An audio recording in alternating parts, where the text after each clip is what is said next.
Sometimes the strongest warriors are the loneliest souls, carrying wounds that no sword can heal. Sometimes the gentlest hearts are the most guarded, having learned that love can be torn away in a single brutal moment. In medieval Scandinavia, Eirik the mountain son returns from exile to find his village rebuilt but forever changed. There he meets Astrid, a silver-haired healer who tends her herb garden alone, her husband lost to the endless raids that plague their land. When this giant of a man promises her sons in exchange for a home, she sees only another warrior who will bring more pain. But Eirik wants something different, not conquest, but belonging. As they care for orphaned children and wounded men, something unexpected grows between them. Not the fierce passion of youth, but something deeper. Will a woman who has lost everything trust her heart to a man who knows only war? Before we jump back in, tell us where you're tuning in from. And if this story touches you, make sure you're subscribed, because tomorrow I've saved something extra special for you.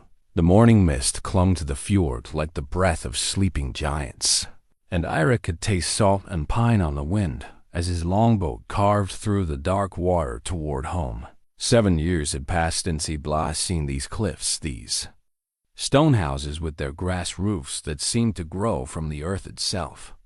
The village of Bjornvik looked smaller than he remembered, but then again, he had been smaller too when he left, smaller in heart, if not embodied out the oars cut rhythmically through the water, each stroke bringing him closer to a reckoning he dreaded and desired in equal measure. His massive frame filled the boat's stern, his weathered hands gripping the tiller with the kind of steady pressure that spoke of countless sea journeys. At 6.5 feet tall, with shoulders broad enough to carry a grown man and arms thick as shipmasts, Eirik had earned his reputation as the mountain son honestly. But the weight he carried now had nothing to do with muscle and bone. The village stirred as his boat scraped against the rocky shore. Faces appeared in doorways, some curious, some fearful, all wary. Word traveled fast in small places, and everyone would know by now that Eirik Thorson had returned from his exile. They would remember why he had left, too. The blood feud that had consumed his family, the burning of his father's hall, the oaths of vengeance sworn over corpses that had grown cold while he sailed away into the unknown. Eirik. The voice belonged to Gunnar the smith, a man whose beard had gone white in the years since they'd last spoken. His expression held neither welcome nor hostility, just the careful neutrality of someone who had learned to read the wind before deciding which way to sail. You've returned. I have.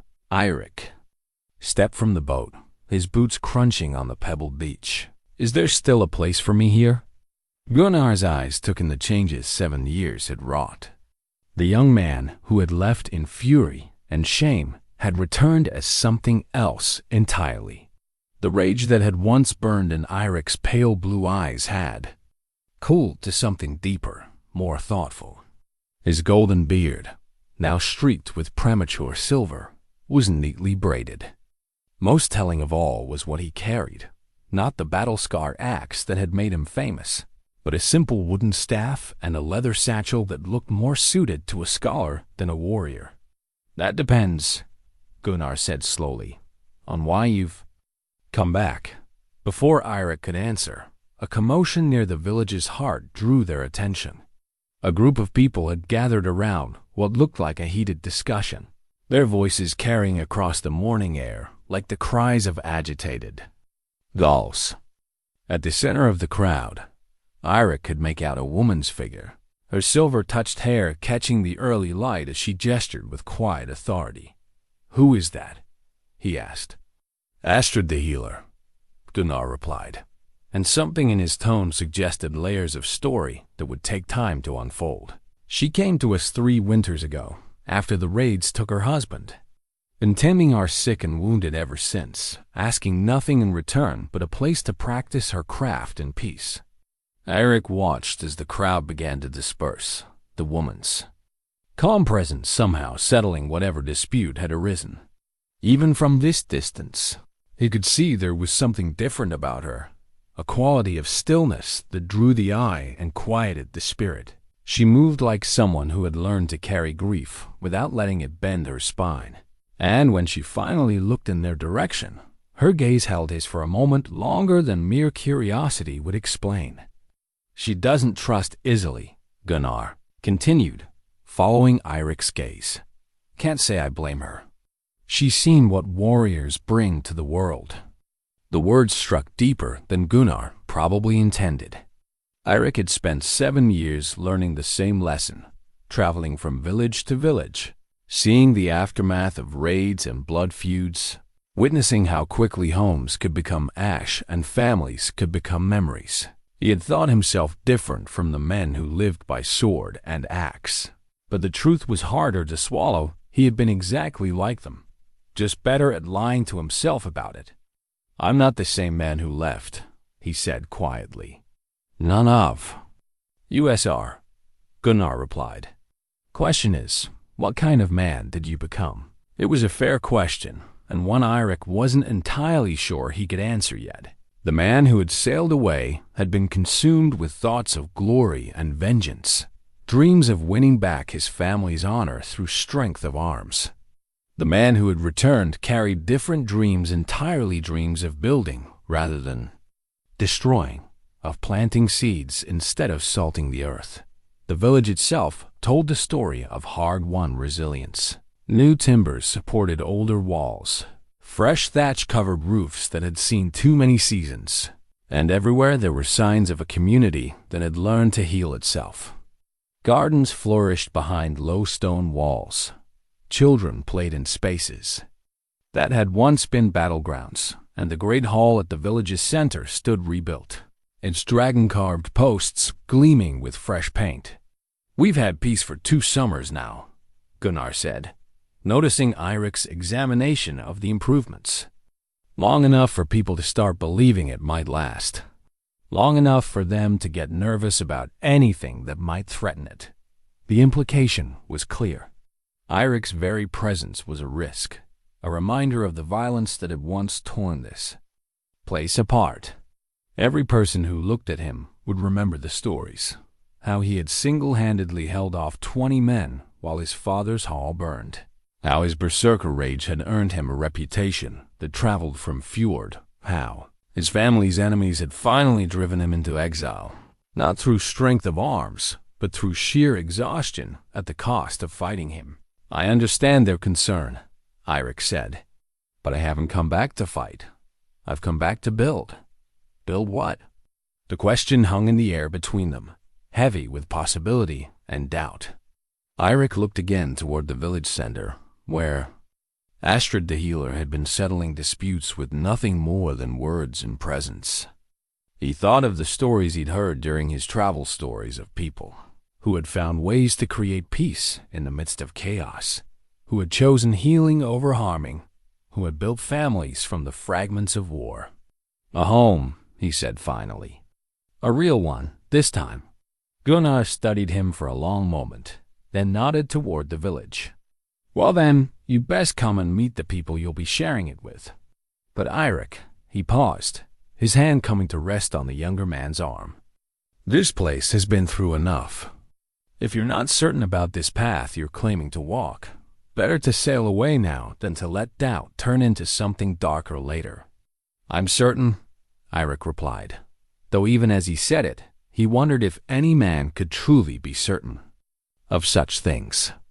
Change was like the tide. It came in waves, and sometimes what looked like solid ground turned out to be nothing more than sand. They walked up the winding path that led from the harbor to the village proper, passing between houses that had been built to last centuries and gardens that spoke of people who believed in tomorrow. The air smelled of wood smoke and baking bread, of herbs drying in the sun and the ever-present salt tang of the sea. It was the smell of home, or at least what home was supposed to smell like. As they approached the great hall, Eirik caught sight of Astrid again. She was kneeling beside a small herb garden, her hands gentle as she tended plants that seemed to lean toward her touch. Her hair, which had looked silver from a distance, proved to be the warm brown of autumn leaves touched with premature gray.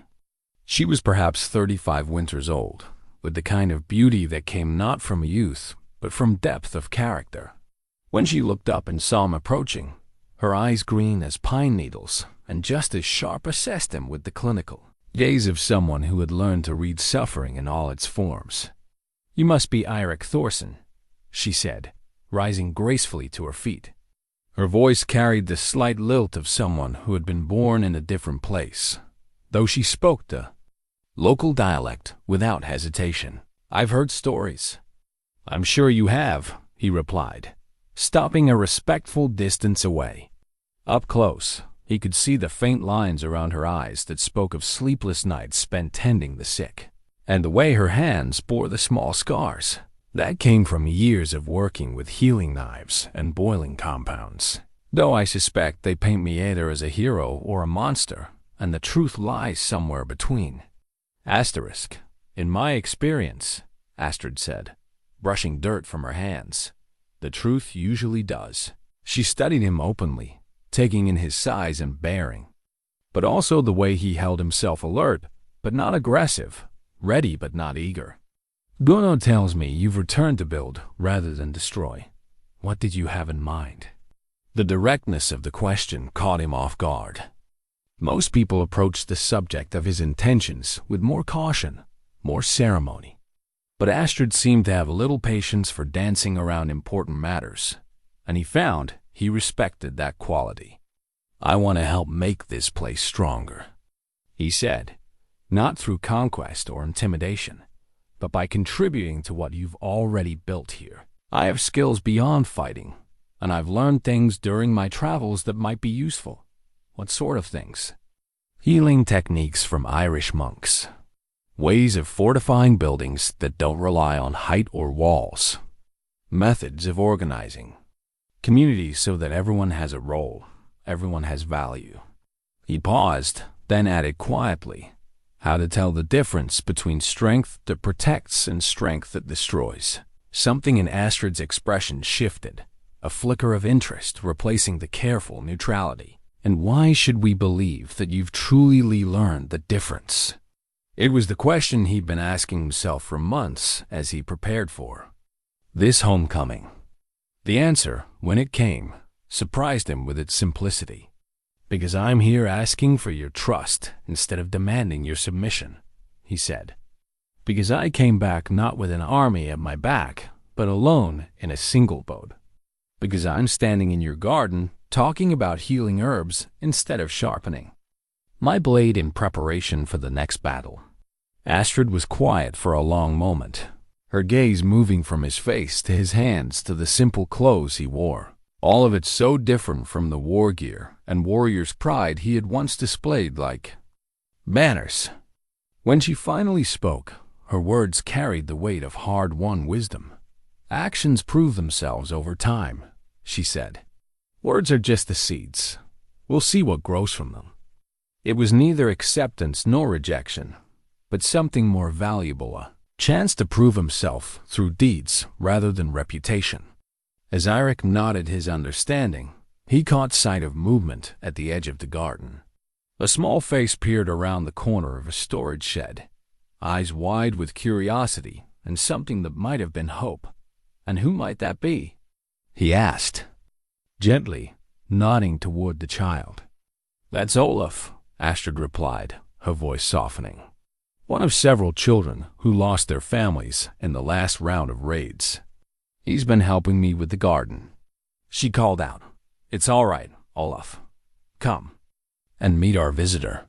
The boy emerged slowly, perhaps 8 years old, with the kind of thinness that spoke of meals missed and growth stunted by hardship.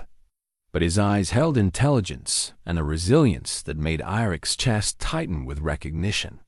He had seen that look before, in polished bronze mirrors, during his own difficult childhood. "Are you really as strong as they say?" Olaf asked, apparently deciding that directness was the best approach. Eirik smiled, the first genuine smile he'd felt cross his face since making landfall. "Strong enough, I suppose." But I've learned that being strong and being wise are different things entirely. What's the difference?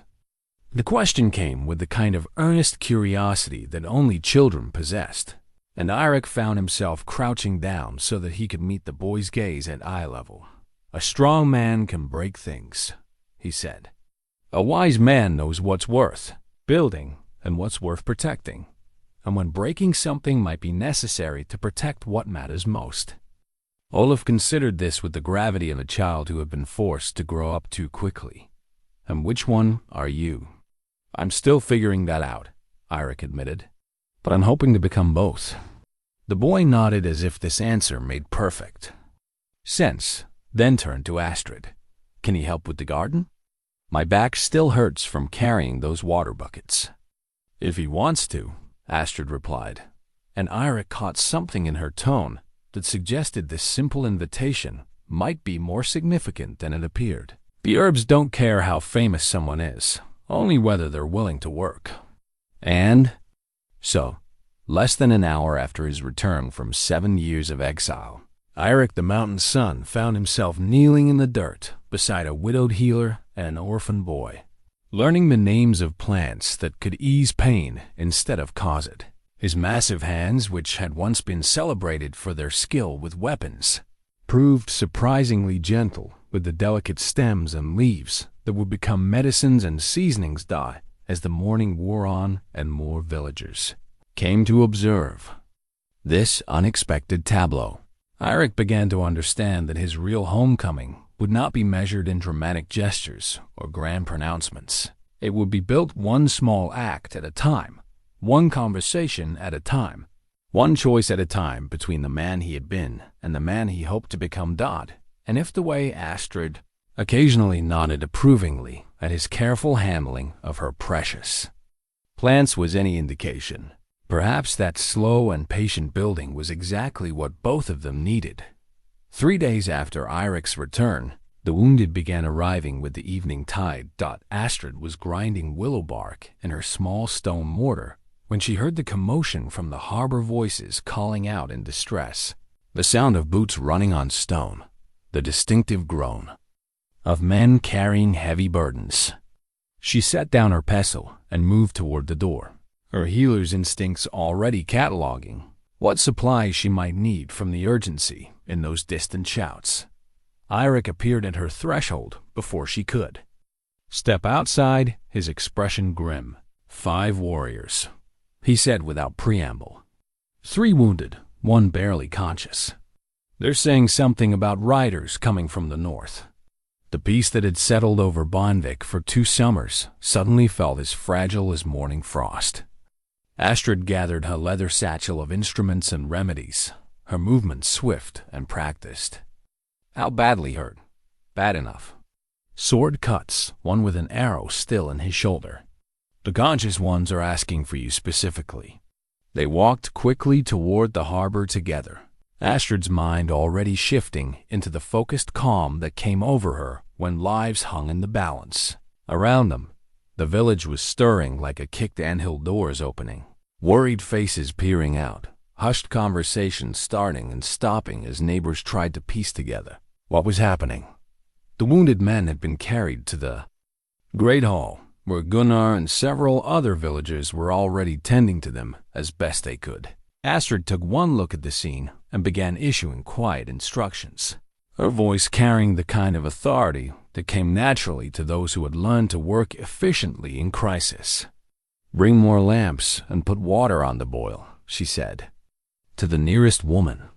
"I'll need clean cloths, and someone should fetch my larger bag from the house, the one with the bone needles." The most severely wounded warrior was a young man, perhaps 20 winters, with a deep gash across his ribs that had soaked through multiple layers of bandaging. His breathing was shallow and rapid, his skin pale with blood loss. Astrid knelt beside him, her hands gentle but swift as she examined the wound. "What happened?" she asked, not looking up from her work. One of the conscious warriors, a grizzled man with gray threading through his beard, spoke up from where he sat holding pressure on his own arm wound. "Riders came down from the northern passes 3 days ago. Maybe 30 of them, well-armed, moving fast. They hit Steinvik without warning, burned half the settlement before anyone could mount a defense. Astrid's hands never paused in their work, but Eirik saw her shoulders tense at the news. Steinvik was less than a day's hard ride from Bjornvik. Close enough that raiders who had tasted easy victory, they might well consider another target. Did you recognize any of them? Gunnar asked. Banners, colors, anything that might tell us who we're dealing with? Black shields with a white wolf, the wounded warrior replied. And they fought like men with nothing to lose. Wasn't just raiding. They were clearing the land, taking everything that couldn't be burned. The name hit the room like a physical blow. Black shields with white wolves belonged to Ragnar the Bloody, a war chief who had been moving down from the far north territories for the better part of a year, absorbing smaller bands of raiders and displaced warriors into his growing army. The stories that preceded him spoke of settlements left empty, of entire bloodlines wiped out, of a man who believed that only through complete destruction could new strength be born. How many got away from Steinvik? Eirik asked, his voice carefully. Neutral, maybe a dozen families, scattered to the winds. The rest, the warrior's voice broke slightly. The rest won't be telling anyone what they saw. Astrid finished cleaning the young man's wound and began the delicate work of stitching it closed. Her needle moved with practiced precision, each stitch placed to minimize scarring while ensuring the wound would hold. But Eirik could see the tension in her jaw, the way her free hand trembled almost imperceptibly before she steadied it with conscious effort. These riders, she said without looking up. Did they take captives? A few. Young women mostly and boys old enough to work. They'll be heading to the coastal markets, if they're smart. The mention of captives made something cold settle in Eirik's chest. He had seen slave markets during his travels, had witnessed the hollow-eyed despair of people who had been reduced to commodities. It was one of the sights that had helped convince him that there had to be better ways for human beings to live together. We need to send word to the other settlements, Gunnar said. Get messages to anyone who might be in their path. Messages won't be enough, the wounded warrior replied grimly. Ragnar's got scouts moving ahead of his main force. Any messenger you send will likely end up feeding the ravens before he gets 10 miles. A heavy silence settled over the great hall, broken only by the soft sounds of Astrid's work and the crackle of the central fire. Everyone was thinking the same thing, though no one wanted to be the first to voice it. If Ragnar was moving south and had already taken Steinvik, Bjornvik would be next on his list. How long do we have? Asked Sigrid, an older woman whose husband had been among those who helped rebuild the village after the last round of troubles. 3 days, maybe 4 if they stop to properly loot Steinvik. But they'll come, sure, as sunrise. A place like this, with good harbors and fertile ground? He won't pass it by. Eirik found himself studying the faces around him, reading the fear and calculation in their expressions. These were people who had already sacrificed much for peace, who had worked hard to build something worth protecting. The thought of seeing it all swept away by another man's hunger for destruction stirred emotions in him that he had spent years learning to control. What are our options? He asked quietly. Gunnar looked surprised by the question, as if he hadn't expected Eirik to insert himself into the village's strategic discussions so quickly. But the older man's expression was thoughtful rather than dismissive as he considered his answer. We could evacuate, he said finally. Load what we can carry. Onto boats and sail for the southern fjords. Start over somewhere else, somewhere Ragnar's never heard of. And abandon everything we've built here? Sigurd's voice carried a note of pain that spoke of too many previous losses. Our homes, our fields, the graves of our dead? Better too. Lose things than lives, Gunnar replied, though his tone suggested he didn't fully believe his own words. Or, said another voice from the back of the hall, we could stay and fight. The suggestion came from Eirik the Young, a man barely past his 20th winter who had never seen real warfare. His enthusiasm was genuine but uninformed, and several of the older villagers shook their heads at his naivety. "Fight with what?" asked Bjorn the carpenter. "We've got maybe 15 men of fighting age, and half of them have never held anything deadlier than a wood axe. Ragnar's got 30 experienced warriors, plus whatever recruits he's picked up along the way. We have Eirik now," Eirik the Young pointed out. Everyone knows his reputation. All eyes turned to Eirik, who felt the weight of their attention like a physical thing. He was aware of Astrid watching him as well, her hands never pausing in their careful work, but her gaze sharp with interest in how he would respond. "One man can't hold off 30, he said quietly. "And even if he could, that's not the kind of strength this place needs." "And what do you suggest?" Gunnar asked. Eirik was quiet for a long moment, his mind working through possibilities and problems. He thought of the villages he had seen during his travels, the ones that had survived and even thrived despite the chaos around them.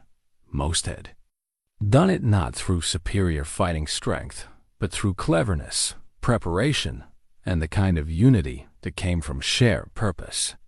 "We make ourselves a poor target," he said finally. "Too costly to take, not valuable enough to justify the loss." "Meaning what exactly?" "We prepare, but not in the way they'll expect. We don't try to match them warrior for warrior. Instead, we make it clear that taking this place will cost them more than it's worth, and we give them an easier path to what they really want." Astrid finished her stitching and began applying a poultice to the young warrior's wound. "What do they really want?" she asked. "Food, silver, supplies for a long campaign. Things they can get by trading rather than fighting, if the trade is profitable enough." "You're talking about buying them off," Gunnar said, his tone neutral, but his expression skeptical. "I'm talking about survival," Eirik replied.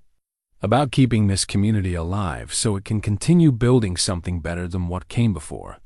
The wounded warrior who had been doing most of the talking suddenly spoke up, his voice weak but urgent. "You don't understand. Ragnar's not just raiding for profit. He's building something, a kingdom, maybe, or at least a territory large enough to support a permanent army. He doesn't want tribute. He wants land, and he wants it empty of anyone who might challenge his claim later." The revelation changed everything. A raider looking for quick profit might be negotiated with, but a conqueror building an empire would see negotiation as weakness to be exploited. "Then we fight," Eirik the Young said again, but this time his voice carried less certainty. "We prepare to fight," Eirik corrected, "but we also prepare other options. Evacuation routes, hidden caches of supplies, ways to deny him what he wants, even if we can't deny him the land itself." Astrid looked up from her patient, meeting Eirik's gaze directly. "And what if preparation isn't enough? What if it comes down to a choice between fighting and dying, or running and living?" It was the question that got to the heart of everything, not just the immediate crisis, but the deeper question of what values were worth the ultimate sacrifice. Eirik thought of the herb garden where he had spent the morning, of young Olaf's earnest questions about strength and wisdom, of the careful way Astrid tended wounds without asking whether they belonged to friend or enemy. "Then we make that choice. When we come to it," he said, "but we make it together as a community. No one person gets to decide what everyone else's life is worth." Gunnar nodded slowly, as if this answer satisfied something he had been wondering about. "Then we plan for all possibilities. Evacuation, negotiation, defense, whatever it takes to give our people the best chance of seeing another spring." As the evening wore on and plans began to take shape, Eirik found himself working alongside Astrid to tend the wounded warriors. Their hands moved in comfortable coordination, his strength supporting her skill, her knowledge guiding his efforts. It was a partnership born of necessity, but it felt like something more, a glimpse of what they might build together, if given the time and peace to do so. When the last wound had been cleaned and bandaged, and the injured man had been settled. In for the night, Astrid walked with Eirik toward the door of the great hall. The night air was cool and clean, filled with the sound of waves against stone and the distant cry of seabirds. "You handled that well," she said quietly, "both the wounded and the politics." "I've had practice with both," he replied, "though I prefer the wounded. They're more straightforward about what they need." Astrid smiled at that, a brief expression that transformed her face and made her look younger. "In my experience, most people know what they need. They just don't always know how to ask for it directly." "And what do you need, Astrid the healer?" The question seemed to surprise her, and she was quiet for a moment before answering. "I need this place to survive," she said finally. "Not just the buildings or the land, but the peace we've built here. The sense that people can live together without constantly looking over their shoulders for the next threat." "That's what everyone needs," Eirik said. "The question is how far we're willing to go to protect it." As they stood together in the cool night air, both of them were thinking about the days ahead, about the choices that would need to be made and the prices that might need to be paid. Neither spoke of the growing connection between them, the way their partnership intending that wounded had felt natural and right. But both were aware of it, just as both were aware that everything they might build together hung in the balance of the coming storm. The wounded warrior's silver ring caught the lamplight as he shifted in his sleep, and Astrid found herself thinking of another ring, one she still wore despite 3 years of widowhood. Some bonds, she reflected, were harder to break than others. But perhaps that was what made new bonds more precious when they finally formed. Dawn came gray and uncertain, matching the mood that had settled over Bjornvik like morning fog. Eirik had slept little, his mind turning over possibilities and preparations, and he was already moving through the village as the first light touched the harbor. What he found both surprised and impressed him. Without any formal announcement or call to assembly, the villagers had begun organizing themselves. Bjorn the carpenter was examining the great hall's walls with an eye toward reinforcement, while his wife Ingrid worked with other women to inventory food stores. Near the harbor, several men were discussing which boats might be fastest for carrying messages or, if necessary, evacuating families. The sight stirred something in Eirik's chest, recognition of the kind of quiet courage that had nothing to do with sword work and everything to do with people taking care of each other. He found Astrid in her herb garden, but she wasn't tending plants. Instead, she was carefully dividing her medicinal supplies into smaller bundles, each one containing what a fleeing family might need for basic healing. Her movements were methodical, practiced, as if she had done this sort of preparation before. "Good morning," he said softly, not wanting to startle her. She looked up, and he could see that she, too, had spent a restless night. There were shadows under her green eyes, and her usually neat hair showed signs of hasty braiding. But her hands were steady as she continued her work. "I've been thinking about what you said last night," she said without preamble. "About making ourselves a poor target. There's wisdom in that, but it requires trust." "Trust in what?" "In each other. In the idea that we're all working toward the same goal." She paused in her bundling to look at him directly. "Not everyone in this village knows you well enough yet to trust your judgment in matters of life and death." It was a fair point, and one Eirik had been considering himself. "What would you suggest?" "Work with them. Show them who you are now, not who you used to be." She gestured toward the activity visible throughout the village. "They're already organizing themselves. Join them, but don't try to lead them. Not yet." The advice was sound, and Eirik found himself grateful for her directness. In his younger years, he might have bristled at the suggestion that his reputation wasn't sufficient to command immediate respect. But age and experience had taught him The difference between fear-based obedience and the kind of trust that held communities together in crisis. Where would be most useful? He asked. Everywhere, Astrid replied with a slight smile. But if I were you, I'd start with the children. She nodded toward the edge of the garden, where young Olaf was watching their conversation with the intense curiosity that seemed to be his default expression. As Eirik followed her gaze, he saw that the boy wasn't alone. 2 other children, a girl of perhaps 10 winters and a younger boy, were partially hidden behind the storage shed, clearly torn between wanting to approach and uncertainty about whether they should. They lost their families in different raids over the past 2 years, Astrid explained quietly. Olaf you've met. The girl is Thora, and the little one is Magnus. They've been staying with different families, helping where they can, but they don't really belong anywhere, Eirik finished, understanding immediately. He had been such a child once, after his own family's troubles began. The hunger for belonging, for someone to claim you as their own, never fully faded. Would you like some help with that inventory? He called to the children, raising his voice, just enough to carry without sounding like he was summoning them. The response was immediate. All 3 children straightened, their faces brightening with the kind of eagerness that came from being invited to participate rather than simply tolerated.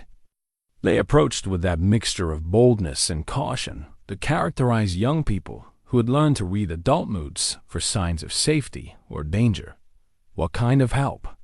Thora asked. She was clearly the eldest of the group, with the serious manner of someone who had appointed herself responsible for the others' welfare. The practical kind, Eirik replied, settling himself on the ground so that he was closer to their eye level. I'm still learning how things work here, and you 3 probably know this village better than anyone. What would you say are our greatest strengths? What resources do we have that raiders might not expect? It was a real question, not the sort of condescending puzzle adults sometimes posed to make children feel important. The difference was immediately apparent in how the 3 responded, leaning forward with genuine engagement, their faces serious as they considered the problem. The caves, Magnus said immediately. There are caves up in the cliffs that only us kids know about. You could hide lots of things there. Good thinking, Eirik said, and the boy's chest puffed with pride. What else? The smith knows how to make caltrops, Thora added. Gunnar showed me once. They're spikes you can scatter on paths to hurt horses. And the harbor, Olaf contributed. There's a channel that's deep enough for our boats, but too shallow for big longships. If you know the right way through the rocks. Eirik found himself genuinely impressed by their observations. Children, he reflected, often saw things that adults missed, simply because they were closer to the ground and less bound by conventional thinking. Those are all excellent points, he said. Would you be willing to show me some of these places? I'd like to see them for myself. The invitation transformed. The morning. What might have been a grim survey of defensive positions became an adventure, with 3 eager guides leading him through their domain with the kind of proprietary pride that came from knowing every secret path and hidden nook. They showed him the caves Magnus had mentioned, a network of natural chambers carved by centuries of wind and water, accessible only through a narrow cleft that would be nearly invisible to anyone who didn't know it was there. They demonstrated the shallow channel Olaf had described, using pieces of driftwood to mark the safe passage while explaining how the rocks beneath the water had been arranged by some long-dead generation to create a natural barrier against hostile ships. They led him to Gunnar's smithy, where the older man was indeed experimenting with caltrop designs, his weathered hands shaping iron into wicked little stars that would punch through leather boots and cripple charging horses. The children suggested. I come see your work, Eirik said to the smith, who looked up from his forge with surprise. Did they now? Gunnar's expression softened as he looked at the 3 young faces peering around Eirik's considerable frame. Well, they're not wrong to think about such things. Though I hope we won't need these ugly little devices. Better to have them and not need them than the reverse, Eirik agreed. What else can your forge produce that might be useful? The question sparked a conversation that drew other villagers like iron filings to a lodestone. Soon, half a dozen people were gathered around the smithy, discussing everything from reinforcing door hinges to fashioning simple spear points from farming tools. What struck Eirik most was how naturally the conversation flowed, how each person's expertise built on the others until a coherent plan began to emerge. Sigrid the weaver mentioned that she had wool enough to muffle the sound of footsteps, should anyone need to move quietly. Bjorn the carpenter realized that his store of oak planks could be quickly fashioned into shields, while his knowledge of joinery could help reinforce the great hall's doors. Even old Ragnhild, whose arthritis had long since ended her days of heavy work, contributed the observation that her late husband's fishing nets were still sound and might serve to entangle horses' legs. Through it all, the children darted in and out of the conversation, adding their own insights and observations. Magnus knew which houses had root cellars deep enough to hide people. Thora had noticed that the village's dogs always barked when strangers approached from the north, but rarely bothered with familiar sounds from the harbor. Olaf, with the practical wisdom of someone who had spent time helping with various trades, pointed out that the village's stores of lamp oil could serve purposes beyond illumination if the need arose. Eirik found himself falling into a supporting role, asking questions that helped people think through their ideas, offering suggestions based on his travels, but never trying to take control of the discussion. It was a delicate balance. His experience was valuable, but these people needed to feel ownership of their defense plans if those plans were to succeed. "You're different than I expected," Gunnar said quietly as the larger group began to disperse, each person heading off to work on their assigned preparations. Different how? Quieter. More patient. The smith's eyes held a measuring quality, as if he were reassessing assumptions he'd held for years. "The stories we heard about you, well, they painted a picture of someone who led from the front, who commanded through strength of will and arm. I did once," Eirik admitted. "But I learned that kind of leadership often creates as many problems as it solves. People who follow out of fear or awe don't think for themselves, don't contribute their own wisdom to the common cause. And you prefer wisdom to awe. I prefer solutions that last longer than the next battle." Gunnar nodded thoughtfully, then returned to his work at the forge. But Eirik caught the small smile that creased the older man's weathered features, and he sensed that he had passed some kind of test. The afternoon brought new challenges as word arrived from a fisherman who had been working the outer waters. He had seen ships on the northern horizon, not the sleek raiders' vessels they had been expecting, but a different sort of craft entirely. Merchant ships flying the banners of traders from the Shetland settlements. "They're asking for safe harbor and a chance to trade," the fisherman reported. "But they're also carrying news. Ragnar's moved faster than anyone expected. He hit 2 more settlements yesterday, and word is he's already turned south." The news sent a ripple of tension through the village. Their 3 or 4 days of preparation time had just been cut in half, maybe less. "Do we let the traders land?" Sigrid asked. "They'll have goods we could use, but they'll also see our preparations." It was Astrid who provided the answer, her healer's instincts cutting straight to the heart of the matter. "We let them land," she said, "but we make sure they understand that their safety depends on our safety. If they're true merchants, they'll want to help protect their temporary harbor. If there's something else, then we'll deal with that when we know for certain." Eirik finished thought the decision proved wise. The merchant vessels carried not only trade goods, but also news from up and down the coast. Their captain, a grizzled Orkney man named Thorkel, had been tracking Radmar's movements for weeks, staying just ahead of the raiders' advance while trying to salvage what trade he could from the chaos. "He's got near 50 men now," Thorkel reported. over a meal in the Great Hall. Picked up stragglers and outcasts at every settlement he's taken. But here's the thing, he's also got problems. Moving that many men means he needs regular supplies, and he's starting to outrun his ability to feed them all. Meaning what for us? Gunnar asked. Meaning he'll hit you hard and fast, looking to take everything useful and move on quickly. He can't afford a long siege, not with that many mouths to feed. Thorkel paused to take a long drink of ale. But it also means he'll be more desperate than usual. Desperate men make choices they might not make otherwise.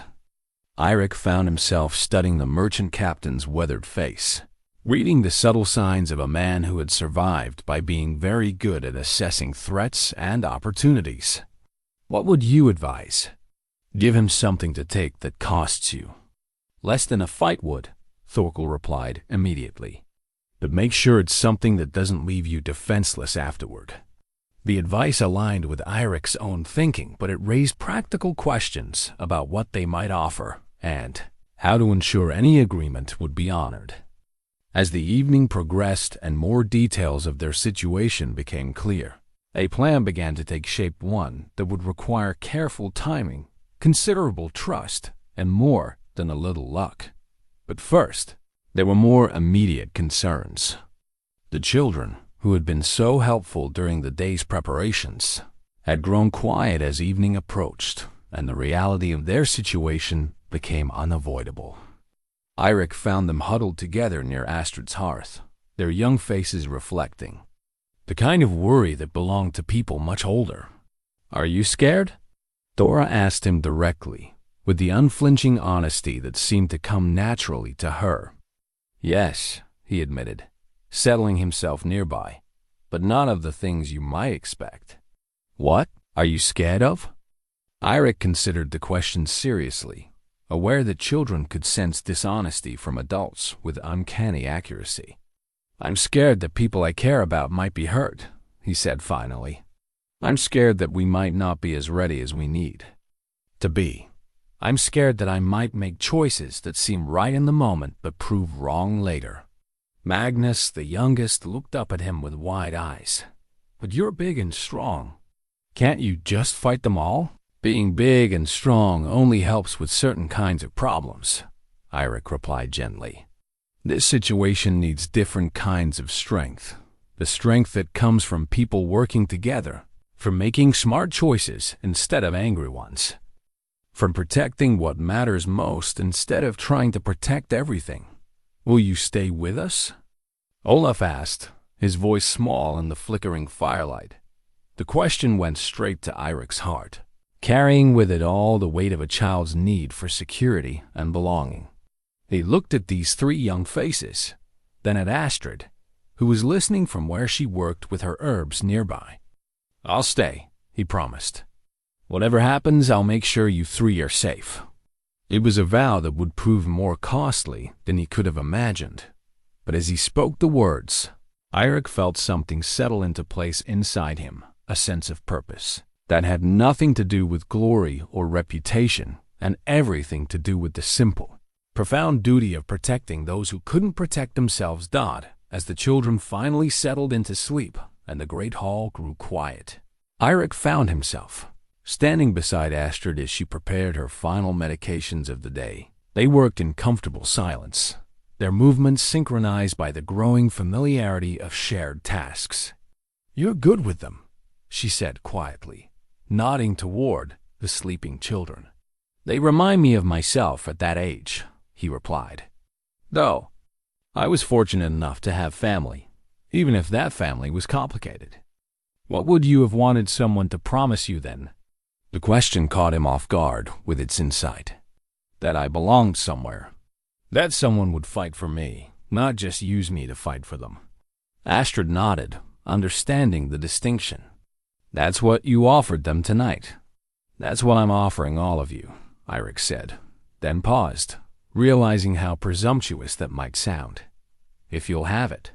When Astrid looked up at him, her green eyes held something he hadn't seen there before, not just acceptance, but a kind of cautious hope.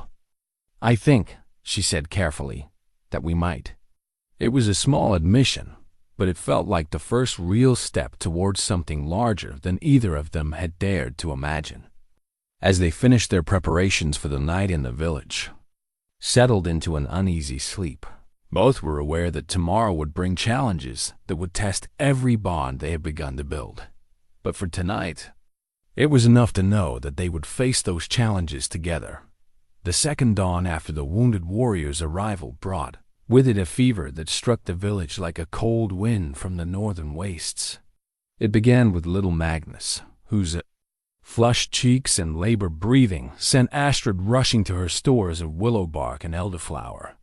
Within hours, 3 more children had fallen ill, followed by 2 of the adults who had been helping tend the wounded warriors.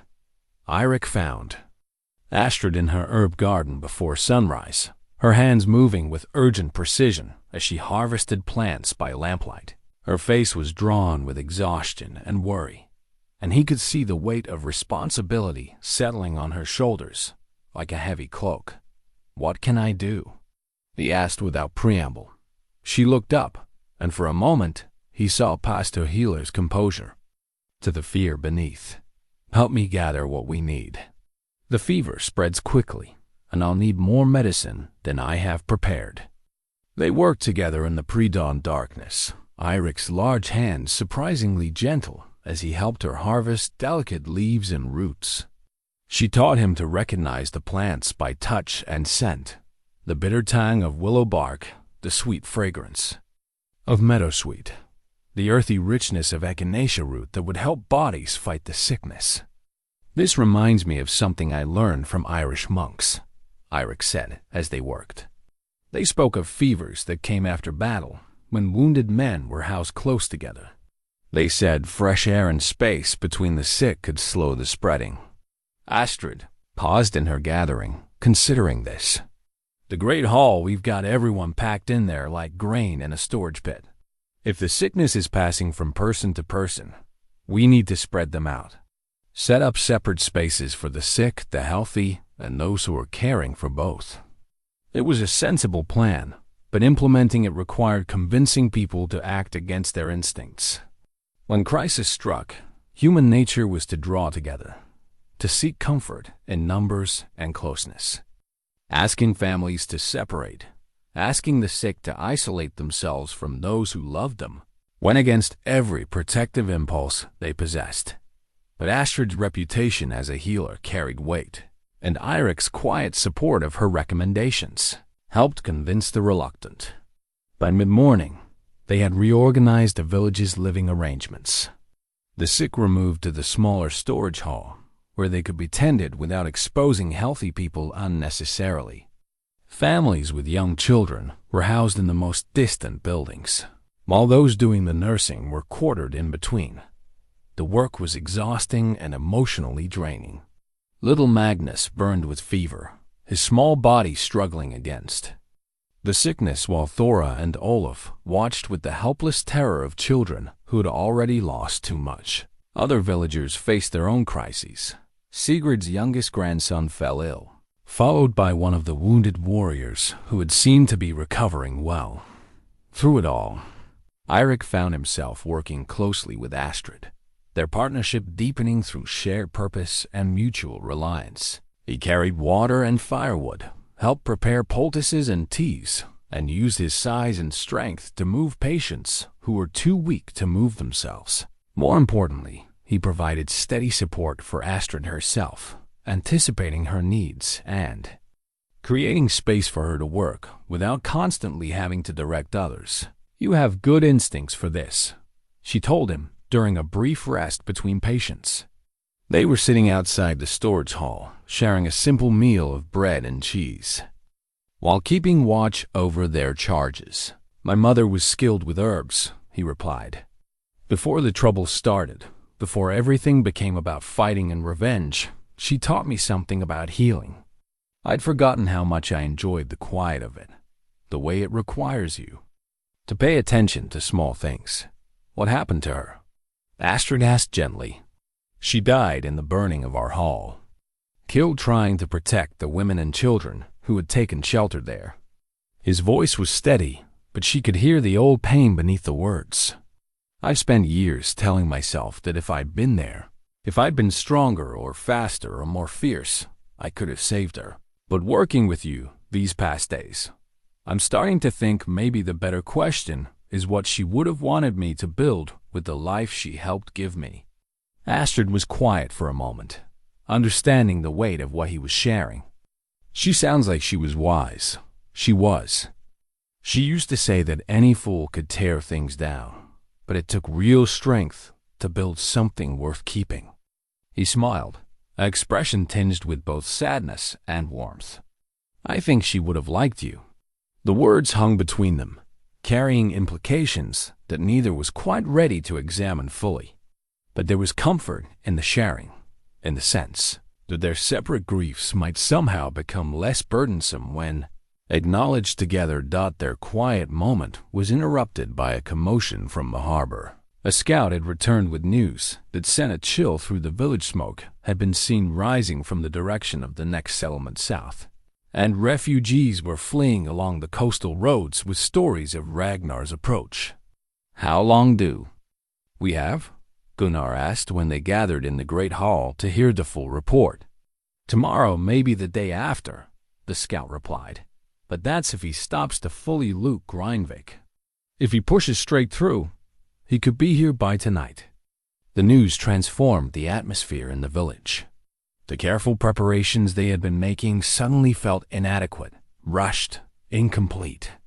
But there was no time for panic or regret, only for final decisions about how they would face what was coming. "The sick can't be moved," Astrid said firmly. "Magnus is barely holding on as it is, and moving him could kill him as surely as any raider's blade." "Then we defend in place," Eirik said. "No evacuation, no running. We make our stand here and hope our preparations are enough." It was Thorkel, the merchant, who raised the difficult question that everyone was thinking. "And if they're not enough? If Ragnar breaks through your defenses?" The silence that followed was heavy with unspoken fears. They all knew the stories of what happened when raiders took a settlement by force: the burning, the killing, the selling of survivors into slavery. It was a fate that seemed almost worse than death, especially for the children and the helpless sick. "Then we make sure the cost is high enough that others think twice before following his example," Eirik said quietly.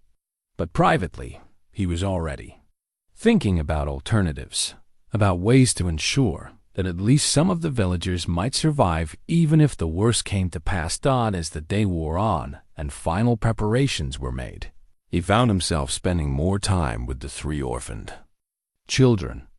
They had recovered from the initial shock of the fever's arrival, but he could see the fear in their eyes whenever they thought the adults weren't watching. "I want to teach you something," he told them as they helped him reinforce the doors of the storage hall where the sick were housed.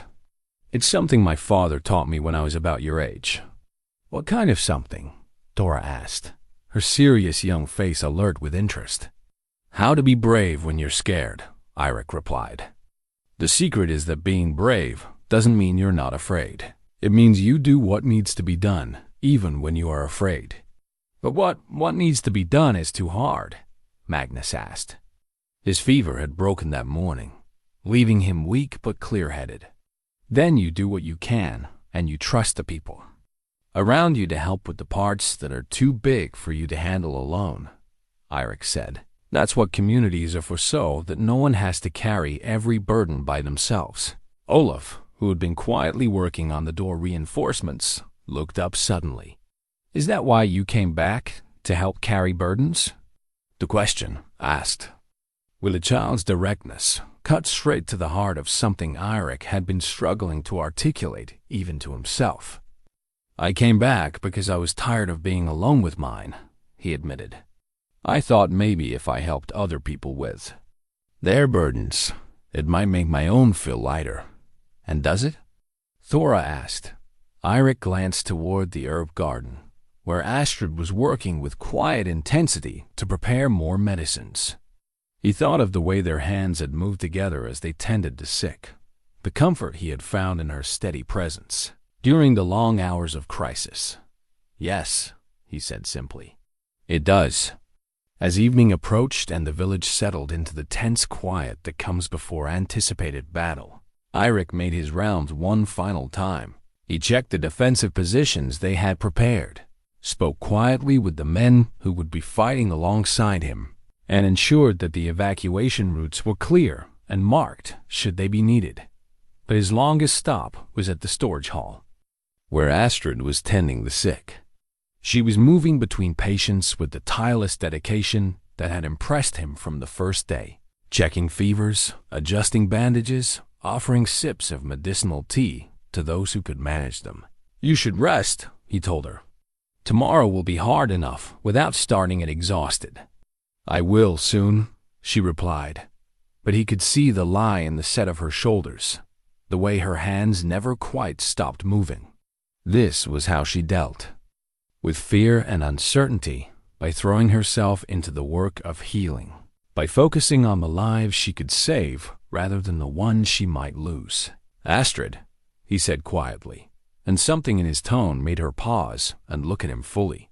Whatever happens tomorrow, I want you to know that these past few days working with you, seeing how you care for people, it's changed something in me, made me remember what I was fighting for all those years, what I was really trying to protect. She was quiet for a long moment, her green eyes searching his face in the flickering lamplight. And what was that? The chance for people to live gently with each other. The possibility that strength could be used to create rather than destroy.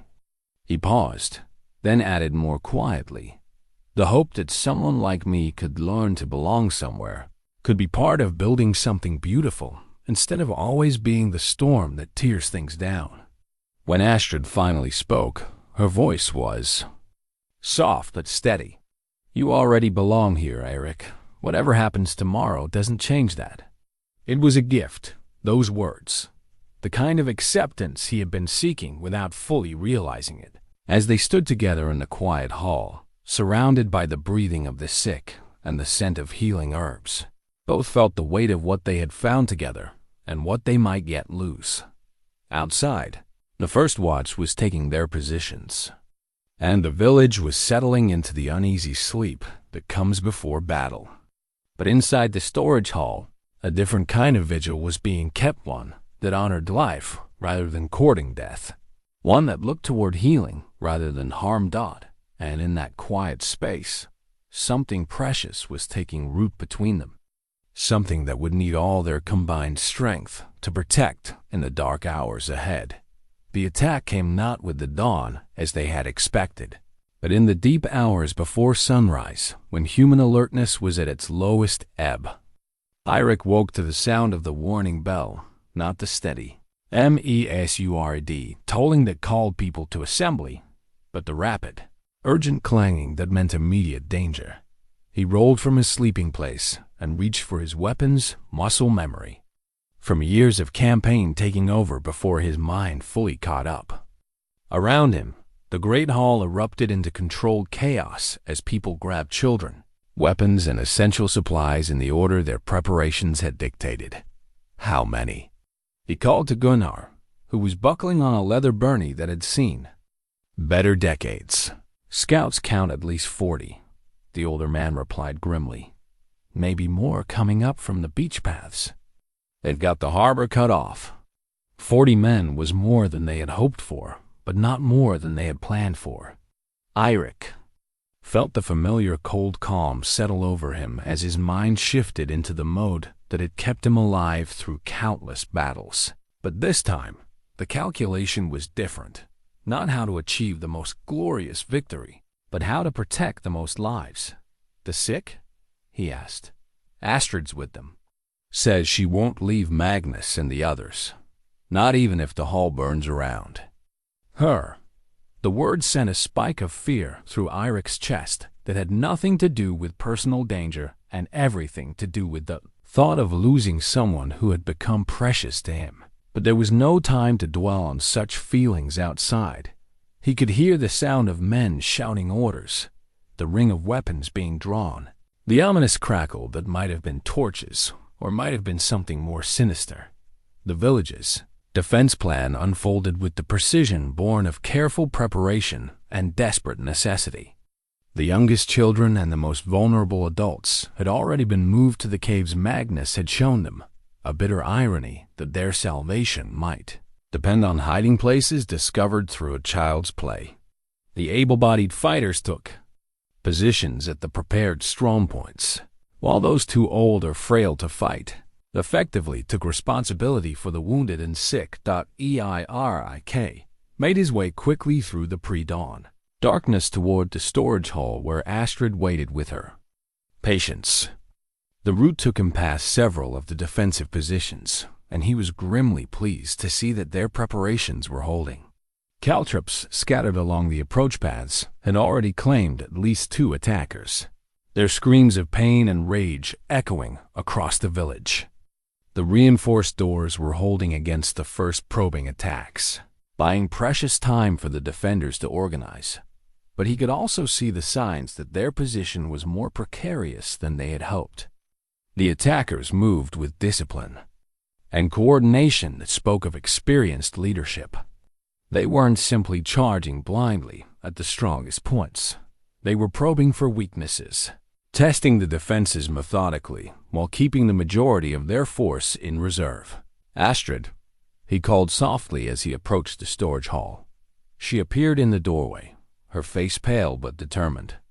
Behind her, he could see the dim shapes of the sick and wounded, some sitting up despite their weakness to listen to the sounds of battle outside. "How bad is it?" she asked. "Bad enough, but our preparations are holding so far." He moved closer, lowering his voice so that the patients wouldn't hear. "There's something else. I think this isn't just a raid. I think it's a test." "What do?" "You mean they're being too careful, too methodical. A simple raiding party would have hit us hard and fast, counting on surprise and overwhelming force. These men are fighting like they're gathering information as much as trying to take the village." The implication was chilling.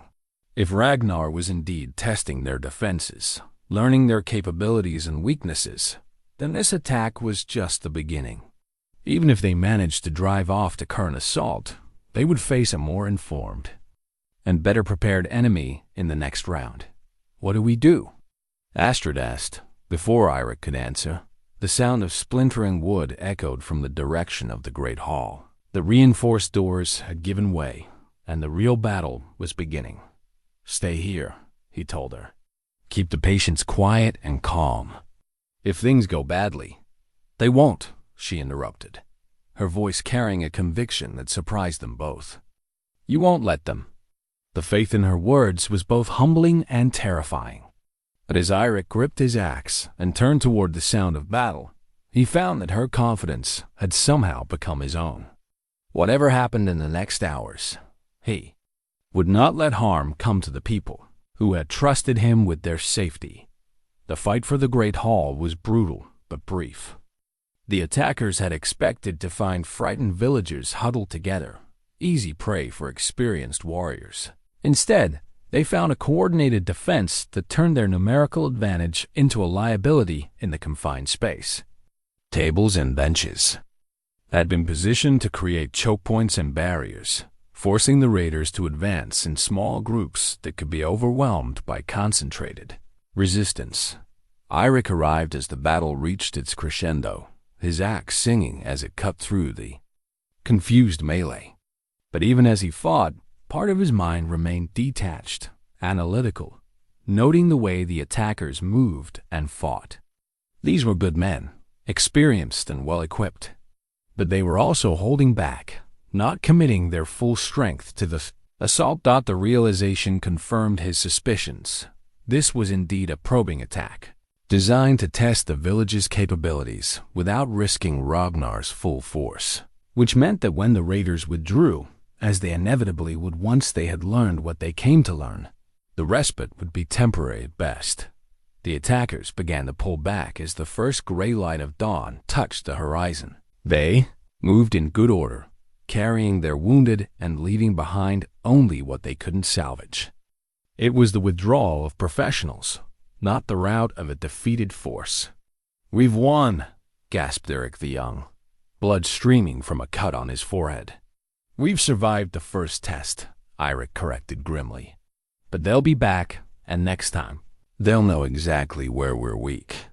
The aftermath of the battle revealed both the effectiveness of their preparations and the stark reality of their situation. The defenses it held, but barely. 3 villagers were dead, including old Bjorn, the carpenter, whose knowledge of reinforcement and construction would be sorely missed. 8 more were wounded, straining Astrid's supplies and adding to the burden of the sick, who were still recovering from the fever. Most sobering of all was the damage to their defensive positions. The Great Hall's doors would need to be rebuilt entirely. Several of the strategic barriers had been damaged or destroyed.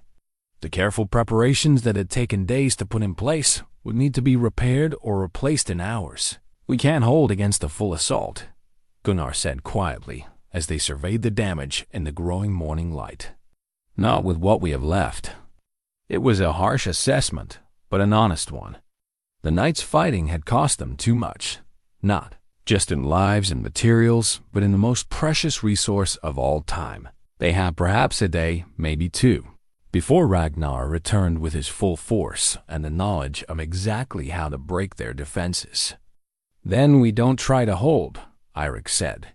"We give them what they want, but we make sure it costs them more than they expect to pay." The plan that emerged from the desperate council that followed was audacious in its simplicity. Rather than trying to defend fixed positions against superior numbers, they would use the village itself as a weapon. Every building, every path, every hiding place would become part of an elaborate trap, designed to extract the maximum price from the attackers while providing opportunities for the defenders to escape or reposition. It was a strategy that required sacrificing the physical village in order to save the people who lived there. Houses that had been lovingly built and maintained would be rigged to collapse on command. Stores of oil and grain would be positioned to create devastating fires. The harbor itself would be blocked to prevent easy escape, forcing any surviving attackers to withdraw overland through paths that the villagers knew intimately. "It's a desperate plan," Thorkel the merchant observed when the outlines were explained to him. "But desperate times call for such measures. Will you stay and help us implement it?" Eirik asked. The older man was quiet for a long moment, considering. His ships represented his livelihood. His crew was loyal, but not sworn to die for a village. That wasn't their home. By any reasonable measure, he should sail away immediately and leave the villagers to their fate. "Aye," he said finally. "My crew's fought pirates before, and we know these waters better than any raider from the far north. We'll stay." The decision to stand and fight alongside them was more than tactical. It was a statement of solidarity that strengthened everyone's resolve. As the day progressed and the preparations took shape, Eirik found himself working closely with Astrid again, but this time the nature of their partnership had changed. They were no longer just healer and helper working to save lives. They were 2 people facing the possibility of death together, each drawing strength from the other's presence. "Do you regret coming back?" she asked them as they worked to move the most critically ill patients to the caves where they would be safe from the coming destruction. "No," he replied without hesitation. "Whatever happens, I'm grateful to have found this place, these people. To have found you." The words carried more weight than casual comfort, and both of them knew it. In the face of approaching darkness, they were acknowledging something that might have taken months or years to develop under normal circumstances. Not love, perhaps, not yet, but the recognition of its possibility. The sense that what was growing between them was worth fighting to protect Dodd as evening approached and the final preparations were completed.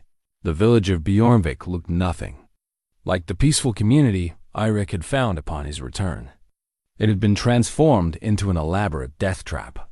Every building and pathway rigged for destruction. Every advantage carefully calculated and prepared. But even as they readied themselves for what might be their final battle, there was something else present in the village, a sense of unity and purpose that transcended fear. These people had chosen to stand together, to risk everything for the chance to preserve what they had built. And in that choice, they had already achieved a kind of victory that no raider could take away from them. The second attack would come with the morning tide, and when it did, they would be ready. The storm that had been threatening for days finally broke just before dawn, turning the world into a chaos of wind and driving rain that made visibility nearly impossible and footing treacherous. It was, Eirik reflected grimly, either the worst possible timing or a gift from the gods themselves, depending on how well they could adapt their plans to take advantage of the conditions. In the caves where the most vulnerable villagers had taken shelter, the sound of wind and rain merged with whispered conversations and the soft crying of frightened children. Astrid moved between the huddled groups, offering what comfort she could while keeping one ear tuned to the sounds from outside. The storm might hide the approach of attackers, but it would also muffle the warning signals they had planned to use. I have to go back down, she told Thora, who had appointed herself as guardian of the younger children. The wounded in the storage hall still need tending, and if the battle starts, you'll be killed. The girl interrupted with the blunt honesty that seemed to be her nature. And then, who will take care of everyone else? It was a fair point, and one that highlighted the impossible choices they all faced. Every person had multiple roles, multiple responsibilities that couldn't easily be abandoned. Astrid was needed in the caves to tend the sick refugees, but she was also needed in the village to help with the wounded that would inevitably result from the coming battle. "I'll go with her," Eirik said, emerging from the shadows where he had been checking the cave's defenses one final time. "If the attack comes while we're down there, we'll have warning enough to get back up here." "And if you don't?" Thora persisted. "Then you take care of the little ones," Eirik replied seriously. "You're the eldest here among the children, and they look to you for leadership. Can you handle that responsibility?" The girl straightened, her young face grave with the weight of what he was asking. "I can handle it. I know you can." The exchange was brief, but it carried the weight of formal oaths and solemn promises. In acknowledging Thora's capability and leadership, Eirik was also acknowledging that their carefully laid plans might not be enough, that contingencies needed contingencies, that even children might be called upon to make choices that would determine who lived and who died. The journey back down to the village through the storm was treacherous and exhausting. The paths that had been familiar in daylight became alien and dangerous in the wind-driven darkness. More than once, they had to stop and wait for lightning to illuminate their way, clinging to each other for stability as the storm tried to drive them off the narrow cliff paths. When they finally reached the storage hall, they found Magnus sitting up despite his continuing weakness, his young face pale but alert as he listened to the sounds of the storm. "Are they coming?" he asked as soon as he saw them. "We don't know yet," Astrid replied, settling beside him to check his fever. "The storm makes it hard to see or hear anything." "Maybe that's good," the boy said with surprising wisdom. "If we can't see them, they can't see us either."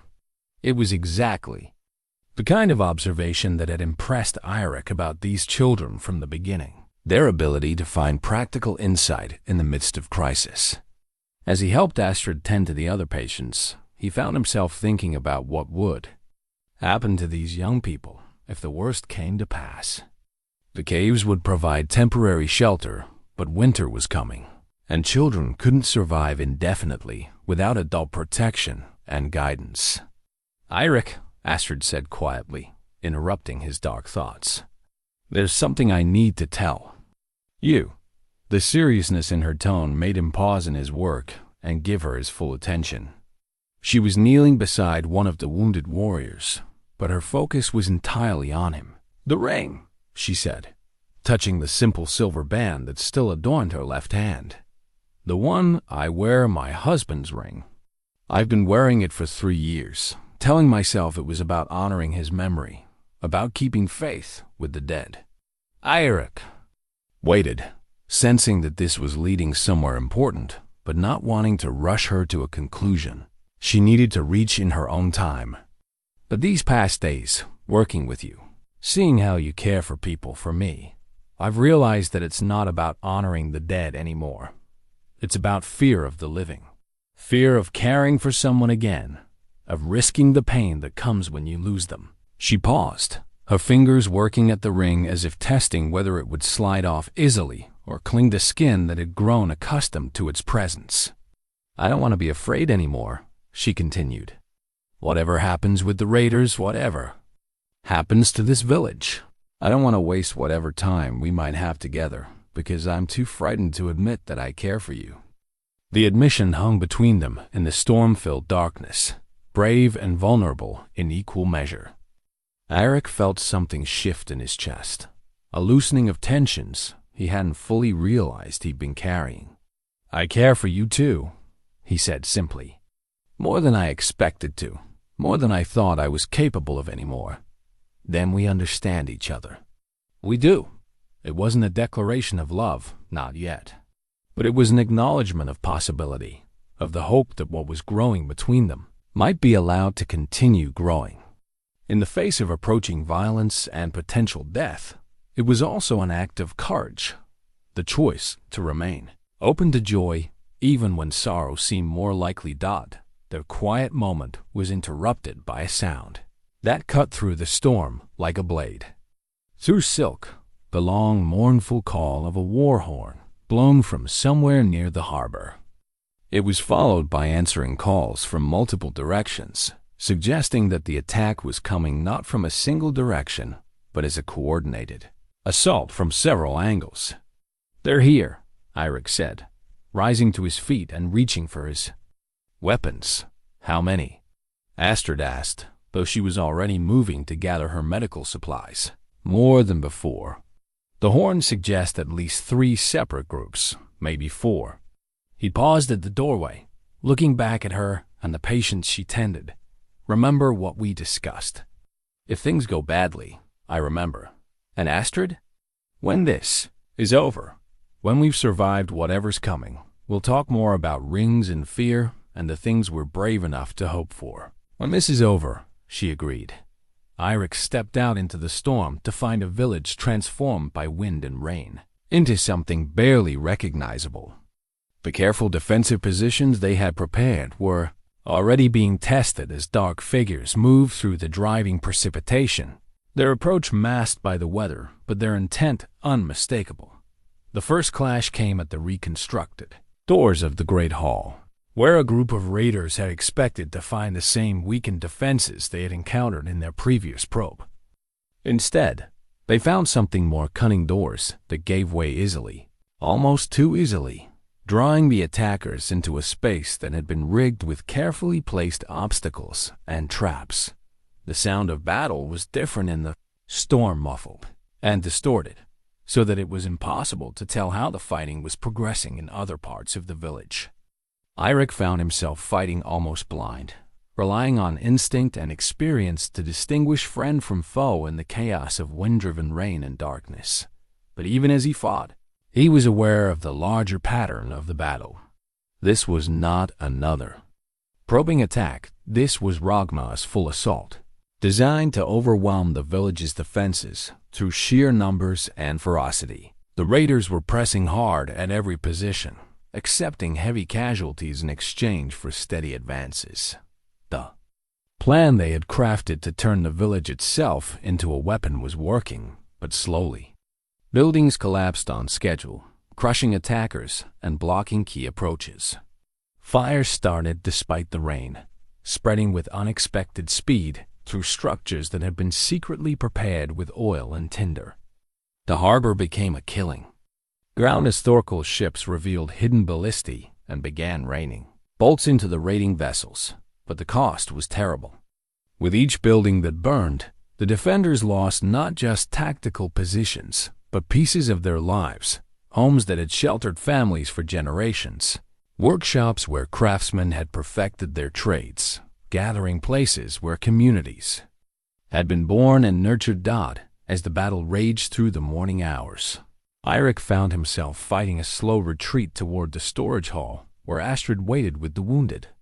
The defensive plan was working, but it was also nearing its culmination, the point where they would either break the raiders' assault or be overwhelmed by it.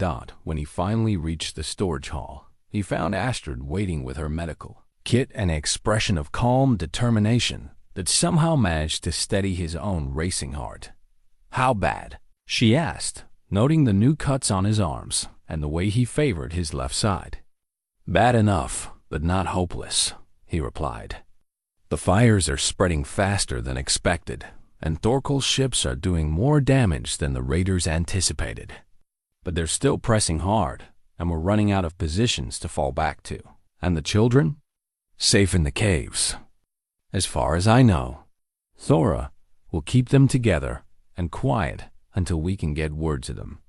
Astrid nodded, then did something that surprised him.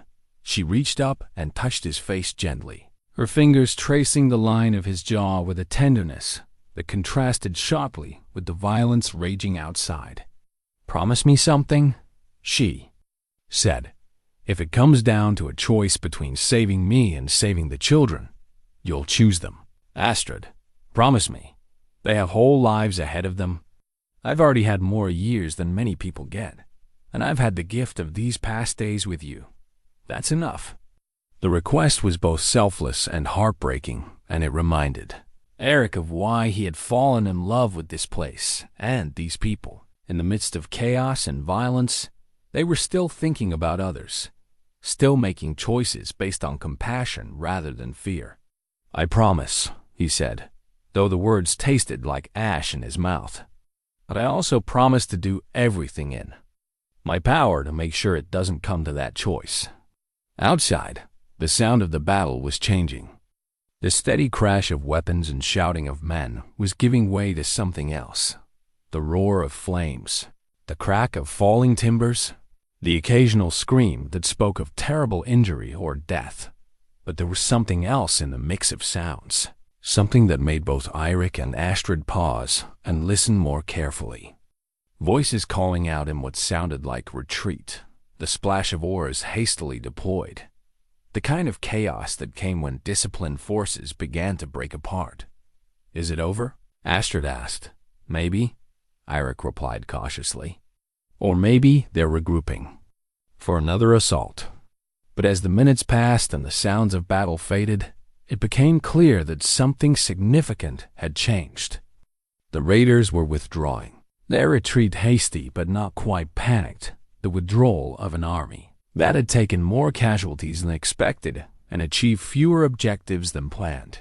When the storm finally began to clear near midday, the full extent of what had happened became visible.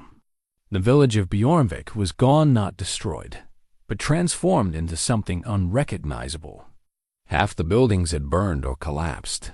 The harbor was littered with the wreckage of ships both friendly and hostile, and carefully tended. Gardens and workshops that had been the heart of the community's life lay in ruins, but the people had survived. As Eirik and Astrid emerged from the storage hall to survey the damage, they saw villagers beginning to emerge from hiding places and defensive positions. There were casualties, too many casualties, but the community itself had endured. "We did it," Astrid said, wonder in her voice as she took in the scene of devastation and survival. "We actually did it." "We did," Eirik agreed, though he was already thinking about what came next. "But now we have to figure out how to rebuild and whether it's safe to do it here." As they stood together among the ruins of what had been a peaceful village, both were thinking about the future, about what could be built from the ashes of what had been destroyed, about whether the bonds forged in crisis could endure in peacetime, about the promises they had made to each other and to the children who depended on them. The battle was over, but in many ways, the real test was just beginning. The messenger arrived 3 days after the battle, when the villagers were still pulling bodies from the rubble and arguing about whether to rebuild or abandon the settlement entirely. He came not by sea, as messengers usually did, but overland from the north, riding a horse that had been driven nearly to collapse by hard travel. Eirik was helping to clear debris from what had once been Gunnar's smithy when the rider stumbled into the village center. The man was young, perhaps 20 winters, with the kind of lean build and weathered face that spoke of a life spent carrying messages across dangerous territory. But it was the look in his eyes that made Eirik pause in his work, a mixture of fear, urgency, and something that might have been recognition. "I seek Eirik Thorson," the messenger called out, his voice hoarse from exhaustion. "I carry word from Ragnar the Bloody." The name sent a ripple of tension through the small crowd that had gathered. Ragnar's forces had withdrawn after the costly battle, but everyone knew that retreat didn't necessarily mean defeat. A message from the raider chief could mean anything from terms of surrender to threats of renewed assault. "I'm Eirik Thorson," he said, stepping forward. "What word do you carry?" The messenger reached into his leather satchel and withdrew a piece of parchment that had been sealed with black wax. But before handing it over, he studied Eirik's face with an intensity that seemed strange for a simple courier. "You are truly Eirik, son of Thor?" he asked. "Brother to Born the Wolfhard?" The question hit Eirik like a physical blow. He hadn't heard his brother's name spoken aloud in 7 years, hadn't allowed himself to think about the family ties that his exile had supposedly severed forever. Bjorn had been 3 years younger, wild and fierce even as a child, completely devoted to the old ways of raiding and revenge. "Bjorn is dead," Eirik said carefully. "He died in the burning of our father's hall 7 years past." "No," the messenger replied, and now Eirik could see something like pity in the young man's eyes. "Bjorn lives. He is Ragnar's war chief now, his right hand in all matters of conquest and strategy." The words seemed to echo strangely in Eirik's ears, as if they were coming from a great distance. Around him, he could hear the villagers murmuring among themselves, could sense Astrid approaching from where she had been tending wounded by the ruined storage hall. But all of that felt suddenly remote, unimportant compared to the implications of what he had just learned. "That's impossible," he said, though even as he spoke, part of his mind was already working through the tactical implications. The attack on Borvik had been expertly planned, showing knowledge of defensive strategies that few raiders would possess. The withdrawal had been perfectly timed to minimize casualties while maximizing the psychological impact. It had all borne the hallmarks of someone who understood siege warfare from both sides. "Read the message," the messenger said, extending the sealed parchment. "Your brother's words will convince you where mine cannot." Eirik took the parchment with hands that he was surprised to find were steady. The black wax seal bore the impression of a wolf's head, a symbol he recognized from his childhood, when Bjorn had carved it into everything he owned. With deliberate care, he broke the seal and unfolded the message. The handwriting was unmistakably Bjorn's, though it had gained an educated polish that their father's hall had never provided. The message itself was brief but devastating in its implications. "Brother, I know you live, though I had thought you dead these 7 years past. The villagers of Bjorvik fought well under your guidance. I recognize your strategies in their defenses, your hand in their preparations. We have much to discuss. You and I, old debts to settle, new alliances to forge. Meet me at the Stone of Oz at sunset 3 days hence, and come alone. We are not the same men we were when our father's hall burned, but the blood between us remains unchanged. Your brother in war and memory, Bjorn." The implications crashed over Eirik like a cold wave. Not only was his brother alive, but he had been leading the very forces that had attacked Bornvik. Every death, every wounded villager, every home destroyed, all of it had been orchestrated by the person who should have been fighting alongside him, not against him. "What does it say?" Astrid asked quietly, appearing at his shoulder. Eirik handed her the message without speaking, watching her face as she read. He saw her expression change from curiosity to shock to something that might have been understanding, or might have been revulsion. It was hard to tell which. "Your brother," she said finally. "The raids that killed my husband?" "Yes." The word came out flat and lifeless. If Bjorn has been Ragnar's war chief for any length of time, then yes. He would have been part of the raids that devastated this coast, part of the forces that, he couldn't finish the sentence, around them. The villagers who had overheard the exchange were processing their own implications. The man they had come to trust, the warrior who had helped them defend their homes, was blood brother to the enemy who had been terrorizing the region for months. Some faces showed betrayal, others confusion, but all showed the sudden uncertainty that came with having fundamental assumptions overturned. "Did you know?" The question came from Gunnar, and there was no accusation in it, just a weary need for truth. "No," Eirik replied. "I thought he was dead. I saw the hall burning, saw bodies that I believed included his. I never imagined." He stopped, realizing how inadequate words were for the situation they now faced. "What will you do?" Astrid thought it was the crucial question, the one that would define not just his future, but the future of everyone in the village. If he refused to meet with Bjorn, it would be seen as cowardice or betrayal of family bonds. Either interpretation could bring renewed attacks.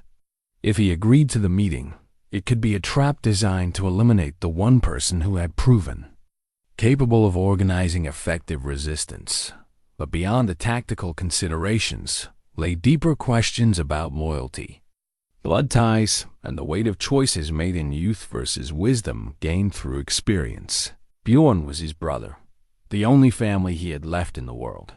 But these villagers had become something like family too, and their welfare had to be considered alongside ancient obligations.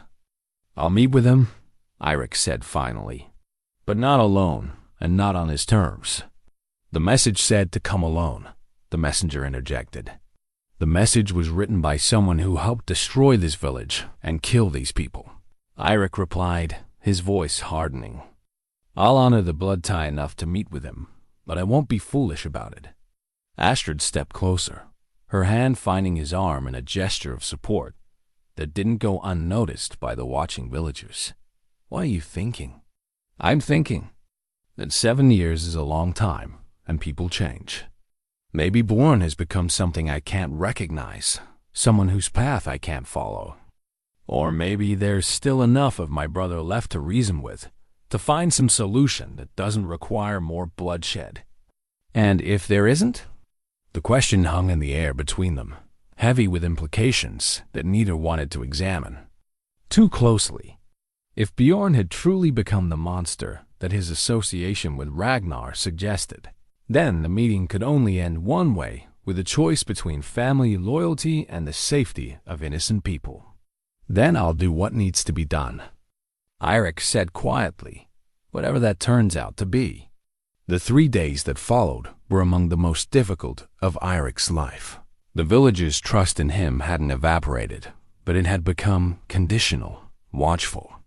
They continued to work alongside him to clear debris and tend the wounded, but conversations grew quieter when he approached, and he caught meaningful glances passing between people when they thought he wasn't looking. Astrid remained steadfast in her support, but he could see the struggle in her eyes as she tried to reconcile the man she had come to care for with the brother of the war chief who had brought so much destruction to the coast. When she looked at him, he sometimes caught glimpses of her trying to see resemblances to the enemy, searching for signs of the violence that ran in his bloodline. The children were perhaps the most honest in their reactions. Thora asked direct questions about whether he had known about his brother, whether he had been planning to betray them all along. Magnus, still weak from his recent illness, simply stated that he didn't care who Eirik's brother was. What mattered was what Eirik himself chose to do. Olaf, in his practical way, wanted to know if this meant more fighting was coming, and whether they needed to prepare the caves again. On the morning of the third day, as Eirik prepared for the meeting that could determine everyone's fate, Astrid found him sitting alone near the ruins of her herb garden. The plants she had tended so carefully lay crushed under fallen timbers, their healing properties wasted and scattered. "I've been thinking about your brother," she said, settling beside him among the debris. "So have I, probably too much. When I lost my husband, I spent months angry at the raiders who killed him. Faceless men doing faceless violence for reasons I couldn't understand." She paused, her fingers absently sorting through the remains of her medicinal plants. "Now I know that one of those men might have been your brother. Does that change anything between us?" Eirik considered the question carefully, understanding that his answer would determine whether what they had begun to build together could survive this revelation. "It changes what I understand about the past," he said finally. "But it doesn't change what I want for the future. I can't control what my brother has done, any more than you could control what happened to your husband. But I can control what I do next." "And what will you do?" "I'll meet with him, as I promised. I'll try to find some way to end this cycle of violence without betraying either the bonds of blood or the bonds I formed here. And if that proves impossible," he turned to look at her directly, "if it comes down to a choice between protecting him and protecting you and the children and everyone else in this village, then there really isn't a choice at all." Astrid was quiet for a long moment, her green eyes studying his face as if memorizing it. When she finally spoke, her voice was steady but soft. "I believe you," she said, "but be careful that your certainty doesn't blind you to possibilities you haven't considered. Brothers can surprise you for better or worse." As the sun began its descent toward the western horizon, Eirik prepared for a meeting that would test every principle he had developed during his years of exile. He dressed simply, carrying only his axe and a small knife for practical purposes. Most importantly, he carried no illusions about what he might find waiting for him at the Stone of Oz. The Stone of Oz was an ancient monument that sat on a hilltop, overlooking the fjord, a massive granite boulder carved with runes that predated any living memory. It had served for generations as a meeting place for negotiations, truces, and formal declarations, a neutral ground where even enemies could meet under the protection of the old laws. As Eirik climbed the winding path that led to the stone, he found himself remembering the last time he had seen his brother alive. Bjorn had been barely 17 then, full of rage at their father's death and eager to take up the blood feud that had consumed their family. Eirik had tried to counsel patience, to argue for strategic thinking over immediate revenge. The last words between them had been harsh ones, spoken in anger and frustration. Now, 7 years later, he was about to discover what his brother had become in the intervening time, and whether the bonds of blood would prove stronger than the bonds of conscience. The figure waiting by the Stone of Oz was both instantly familiar and utterly transformed. Bjorn had grown into his full height during the years of separation, standing nearly as tall as Eirik himself, but with a leaner build that spoke of constant movement and campaign living. His golden hair, so like their father's, was now braided with silver rings in the style of a successful war chief. But it was his eyes that showed the greatest change. They held a coldness that Eirik didn't remember, a distance that seemed to encompass everything he looked upon. "Brother," Bjorn said, his voice carrying none of the warmth that blood kinship should have provided. "You look well for a man who's supposed to be dead." "As do you," Eirik replied carefully, stopping just outside the circle of runes carved around the great stone. "Though the years have changed us both, it seems. Changed us, yes, but not beyond recognition." Bjorn's gaze was appraising, taking in Eirik's simple clothes and practical weapons. "You've learned subtlety, I see. The brother I remember would have come here in full war gear, ready to settle matters with axe and blade. The brother you remember," was young and foolish. I've learned that there are better ways to solve problems than killing everyone who disagrees with you. A smile crossed Bjorn's face, but it held no humor. Have you now? And yet here you stand, having organized one of the most effective defenses I've encountered in 3 years of campaigning. Your villagers fought like wolves, brother. They made us pay in blood for every building, every street corner. That's not the work of a man who's forgotten how to make war. The observation was accurate, and Eirik couldn't deny it. There's a difference between knowing how to fight and choosing to fight. I helped them defend themselves because they deserved protection, not because I was eager for battle. Ah, but that's where you're wrong. Bjorn began to circle the stone, slowly, his movement predatory and controlled. There is no difference, not in the end. Every choice to protect something is a choice to destroy something else. Every decision to show mercy to some requires showing cruelty to others. You can dress it up with noble words about defense and protection, but at the end of the day, you're still deciding who lives and who dies. The philosophy behind the words chilled Eirik more than the evening air.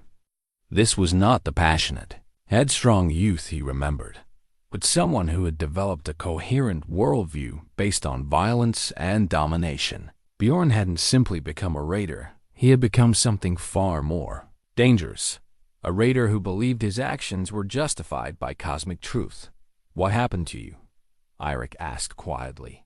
After the hall burned, after I thought you were dead, what path brought you to this? Bjorn paused in his circling, his expression shifting slightly. For a moment, Eirik caught a glimpse of something that might have been the brother he had once known. I survived, Bjorn said simply. Crawled out from under burning timbers with half my ribs broken and my left arm useless for months. Spent a winter hiding in caves, eating scraps, and learning what it meant to be truly alone in the world. I searched for survivors, Eirik said. I would have found you, helped you. You sailed away, Bjorn interrupted, his voice hardening again. Within a month of the burning, you took ship and disappeared into the wide world, leaving me to fend for myself among the ashes of everything we had ever known. The accusation stung because it held enough truth to be devastating. Eirik had indeed left quickly after the disaster, driven by grief and rage to seek his fortune elsewhere rather than try to rebuild from the ruins. He had told himself at the time that there was nothing left to rebuild for, no family left to protect.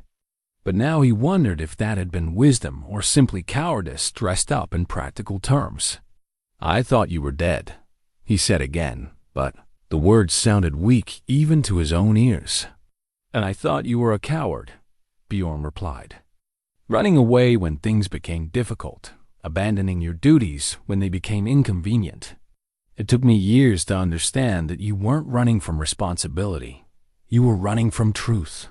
What truth? That strength is the only virtue that matters. That mercy is a luxury only the powerful can afford, and then only when it serves their interests. That all the gentle philosophies and noble ideals in the world mean nothing when hard men with sharp steel decide to take what they want. Bjorn had completed his circuit of the stone and now stood directly across from Eirik, the ancient monument. Between them, like an altar to forgotten gods. Ragnar taught me this, he continued.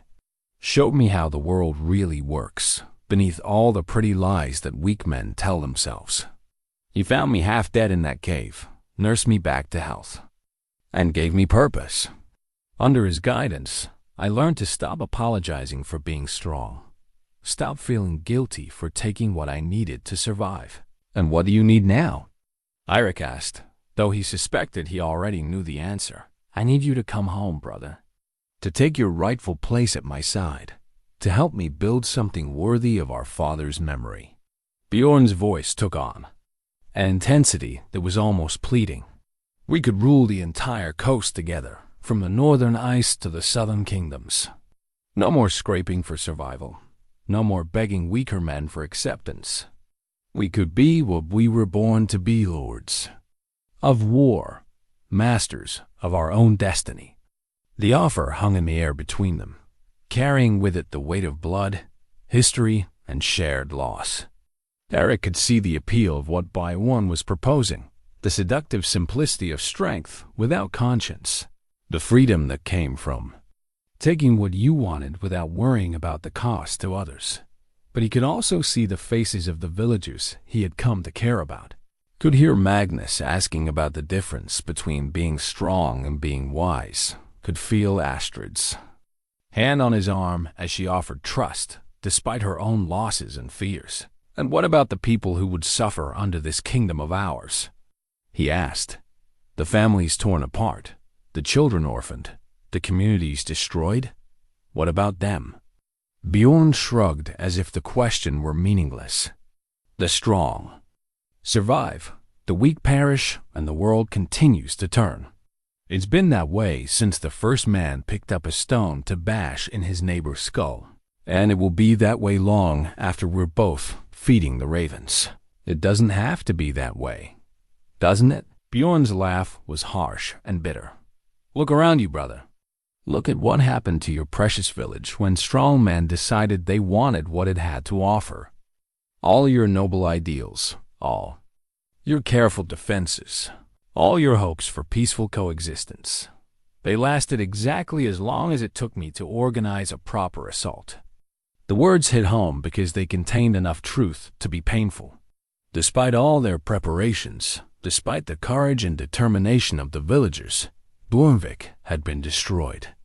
The physical community that Eirik had tried to protect was gone, reduced to ash and rubble by the very forces his brother now represented. The village may be gone, Eirik said slowly, but the people survived. They're alive because they chose to work together, to protect each other, to sacrifice individual comfort for collective safety. That's not weakness. That's strength of a kind you seem to have forgotten how to recognize. Survival is not victory, Bjorn replied. They live, yes, but as what? Refugees, beggars, people with no home and no future, except what stronger men choose to give them. Is that really the fate you would choose for those you claim to protect? The question struck at the heart of Eirik's uncertainties. What kind of future could he offer the villagers? Even if they rebuilt, even if they found some measure of peace, how long would it last before the next group of raiders arrived? How many times could they defend themselves before their luck ran out? As if sensing his moment of doubt, Bjorn pressed his advantage. Join me, and I can offer them protection. Real protection, not the temporary illusion of safety that comes from hiding behind walls and hoping stronger men don't notice you. Under my banner, they would be citizens of a growing kingdom, contributors to something larger than themselves. And the price of that protection? They serve when called upon. They contribute their skills and resources to the common good. They accept that some decisions are too important to be left to democratic debate. Bjorn's tone suggested that these were reasonable compromises, minor inconveniences in exchange for security. It's not so different from what they've already been doing, except that they would be part of something permanent, something that could last for generations. Eirik found himself genuinely tempted by the offer, not because he believed in Bjorn's vision, but because he could see no clear alternative.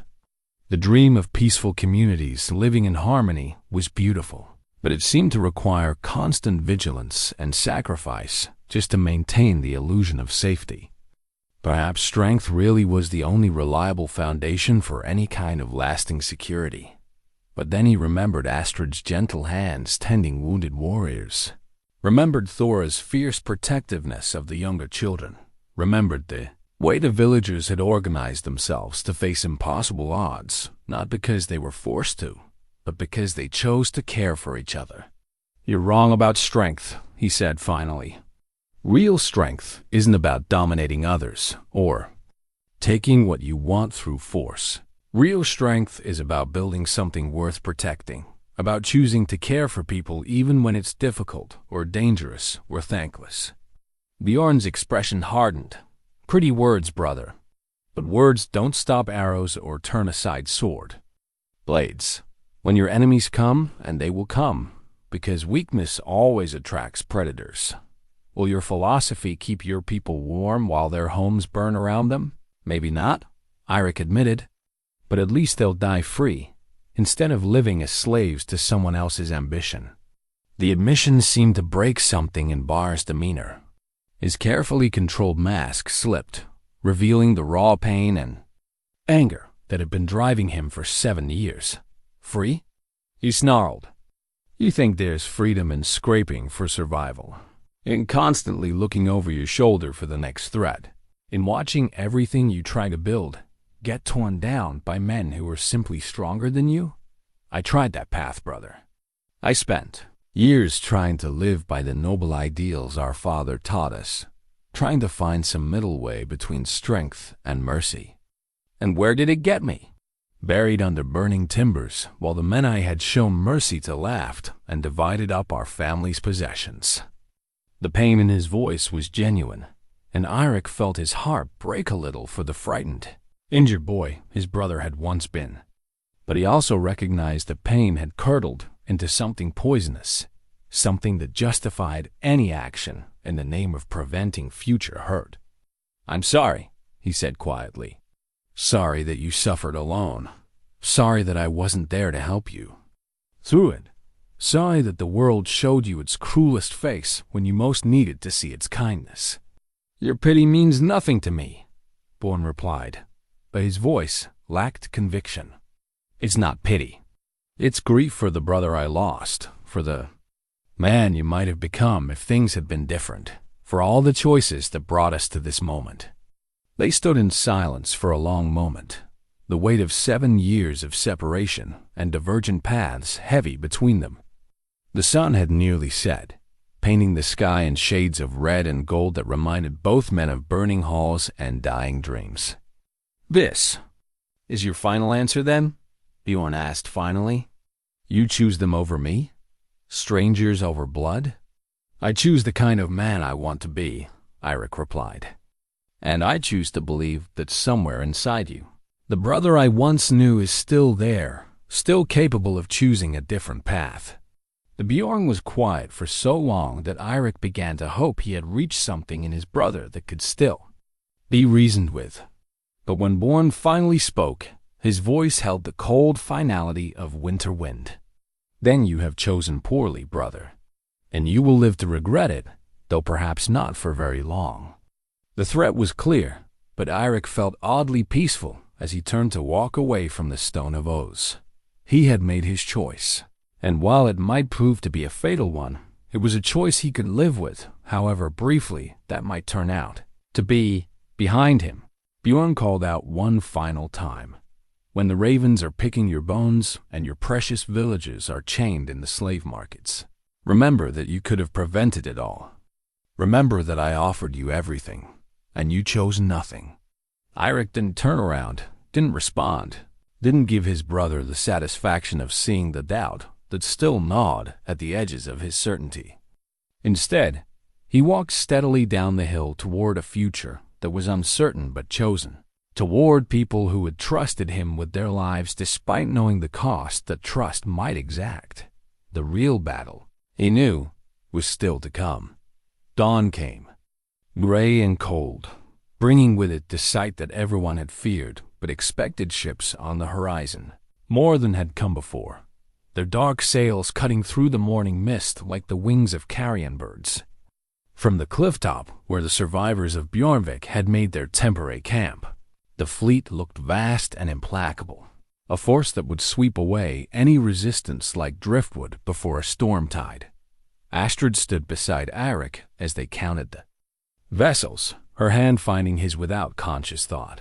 Neither spoke of what they both understood. This was Bjorn's response to their meeting, his final answer to his brother's rejection of alliance. The fleet below represented not just conquest, but annihilation. 40 ships, maybe more, Gunnar said quietly, his weathered face grim as he studied the approaching force. That's not a raiding party. That's an army. How many men? Asked Thorkel, though his tone suggested he wasn't sure he wanted to know the answer. 400, perhaps. 5, Eirik replied, his voice steady despite the magnitude of what they faced. More than enough to ensure that no one escapes to carry tales or seek revenge. The numbers were overwhelming, but what made them truly hopeless was the strategic situation. The villagers were trapped on the clifftop with limited supplies and no means of escape. The paths down to the water were easily watched. The caves where they had sheltered the children were well known to anyone who had grown up in the area, and the approaching fleet had more than enough men to simply surround the entire headland and wait for starvation to do their work. We could try to negotiate, suggested Sigrid, though her voice held little hope. Offer tribute, promise to leave the area and never return. No, Eirik said firmly. Bjorn made it clear last night that this isn't about territory or treasure. This is about making an example, about ensuring that no one else tries to resist. Ragnar's expansion. The morning wore on with the terrible patience of approaching doom. The fleet took its time reaching the harbor, each ship finding its position with the precision of experienced naval warfare. As the vessels drew closer, those watching from the clifftop could make out more details: the quality of the ships, construction, the discipline of their crews, the abundance of weapons and armor that spoke of successful campaigns. But it was the banners that flew from the lead ships that confirmed Eirik's worst fears. Alongside Ragnar's Wolfhead standard, several other war chief symbols were visible, suggesting that this was not just one war band but a coalition of forces united for this single devastating assault. Your brother has been busy, Astrid observed quietly. This is more than revenge. This is a statement to every settlement along the coast about what happens to those who resist. Eirik nodded, his mind already shifting into the cold calculations that had kept him alive through countless battles. The situation was hopeless from a conventional military standpoint, but hopeless situations sometimes created opportunities that couldn't exist under normal circumstances. Gather everyone, he said to Gunnar. Everyone old enough to understand what we're facing. It's time to make some final decisions. The community that assembled in the sheltered hollow, where they had made their camp, was pitifully small, fewer than 60 people, including the children and wounded. But as Eirik looked at their faces, he saw something that gave him hope despite the overwhelming odds. These people had already proven they could work together in crisis, could make sacrifices for each other, could choose courage even when fear would have been more reasonable. You all know what's coming, he began without preamble. The fleet in the harbor is larger than anything we've faced before, led by men who have no interest in mercy or negotiation. If we stay here, we die. If we try to run, we die. If we surrender, we might live, but as slaves in chains bound for distant markets. The harsh assessment drew no protests, no expressions of shock or denial. These people had seen too much in recent days to cling to comfortable illusions. But there is another option, Eirik continued. One that's dangerous and unlikely to succeed. But that offers at least the possibility of survival for some of us. What kind of option? Thora asked, her young voice steady despite the magnitude of what they were discussing. We turn their strength against them, Eirik replied. Use their numbers and confidence to create confusion. Create opportunities for at least some of you to escape while they're focused on the wrong targets. The plan that emerged from the desperate council that followed was audacious in its simplicity and terrifying in its implications. Rather than trying to defend their position or flee as a group, they would split into multiple parties with different objectives. The strongest fighters would create a diversion that would draw the main force away from the evacuation routes. The families with children would attempt to reach the fishing boats that Thorkel had hidden in the sea caves along the coast. The wounded and elderly would remain in the well-supplied caves, hoping to outlast the immediate assault and emerge when the raiders had moved on. It was a plan that required sacrificing some for the possibility of saving others. A choice that went against every instinct of mutual protection that had sustained them through previous crises. But it was also the only plan that offered any hope at all. "Who leads the diversion?" Gunnar asked, though his expression suggested he already knew the answer. "I do," Eirik replied, "with volunteers who understand that this is likely a final service to their friends and families." The silence that followed was heavy with unspoken farewells and private reckonings. Everyone understood that whoever joined the diversionary force was essentially volunteering to die so that others might live. It was the kind of choice that revealed character in its starkest form. "I'll go with you," Gunnar said finally. "My smithing days are behind me anyway, and my hammer can still crack skulls when it needs to." "And I," added Thorkel. "My crew and I know these waters better than any raiders from the far north. We can make them pay for every ship they try to land." One by one, others volunteered, men and women who had already lost much and were willing to risk losing everything for the chance that their children, their neighbors, their community might somehow survive. By the time the volunteers had been counted, nearly half the adults had chosen to join the diversion rather than attempt escape. Astrid was not among them, though Eirik could see the struggle in her eyes as she worked to prepare medical supplies for both groups. Her duty was to the wounded and the children, to preserving life rather than spending it. But he could tell that leaving him to face the final battle without her felt like a betrayal of everything they had begun to build together. "There's something I need to say," she announced suddenly, her voice cutting through the quiet conversations as people made their final preparations. "Something everyone needs to hear." The group turned to her, drawn by the authority in her tone and the intensity of her expression. "We've been talking about this as if some will live and some will die, as if the plan requires us to choose who's expendable and who's worth saving," she continued. "But that's not what we're really choosing. We're choosing what kind of people we want to be in our final hours, what kind of legacy we want to leave behind." She paused, her gaze moving from face to face, connecting with each person individually. "Those who fight are not dying for those who flee. They're living for them, spending their lives to purchase something precious. And those who flee are not abandoning those who fight.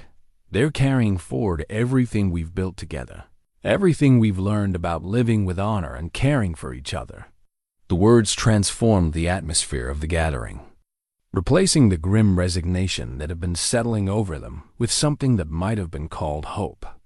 Not hope for survival, necessarily, but hope that their choices would matter, would create ripples that extended beyond their individual fates. "She's right," Eirik said, his voice rough with emotion. "Whatever happens in the hours ahead, we face it as one community with one purpose, protecting what matters most, preserving what's worth preserving, ensuring that something good survives, even if we don't." As the morning wore on and the final preparations were completed, the diversionary force began to move toward their positions. The plan called for them to stage their assault just after midday, when the raiders would be establishing their beachhead and would be most vulnerable to surprise and confusion. Eirik's last private moment with Astrid came as the sun reached its zenith, harsh and bright in the cloudless sky. They stood together at the edge of the camp, looking down at the harbor where hundreds of armed men were preparing to bring death and destruction to everything they had tried to protect. "I wish we'd had more time," she said quietly, her hand still wearing the silver ring that had bound her to her previous life, but her heart clearly given to the uncertain future they might have shared. "So do I," he replied. "But I'm grateful for the time we did have. You showed me what it means to build something beautiful instead of just tearing things down. You taught me that strength could be gentle, that courage could be quiet. And you showed me that it's possible to trust again, to hope again, to risk caring for someone even when loss seems certain." She turned to face him fully, her green eyes bright with unshed tears. Whatever happens down there, I want you to know that I choose this. Choose you. Choose us. Choose the possibility that love can exist even in the midst of war." They kissed then, gently and thoroughly, a promise and a farewell combined into a single perfect moment of connection. When they separated, both knew that they had said everything that needed to be said, that whatever came next, they had found something worth fighting for. As Eirik gathered his weapons and prepared to lead the diversionary force down toward the harbor, he carried with him not just the hope of tactical success, but the knowledge that he had finally discovered what it meant to belong somewhere, to be part of something larger than his own survival. The battle ahead would determine whether that belonging was measured in minutes or years, but either way, it had transformed him into the man he had always hoped to become. The battle began not with the clash of weapons, but with fire. A fishing boat, laden with oil and pitch, came sailing into the harbor like a flaming arrow, its unmanned hull guided by carefully arranged steering oars and the steady offshore wind. Thorkel's plan was simple and devastating. Use the raiders' crowded anchorage against them, turn their numerical advantage into a liability. Trapped between burning water and hostile shore, Eirik watched from his concealed position among the harbor rocks as the fire ship struck its target, a large war galley that had been serving as the fleet's flagship. The impact sent burning oil cascading across 3 adjacent vessels, and within moments the careful order of the raider fleet dissolved into chaos as ships tried to maneuver away from the spreading flames. "Now," he whispered, and the diversionary force began its carefully coordinated assault. They struck from multiple directions.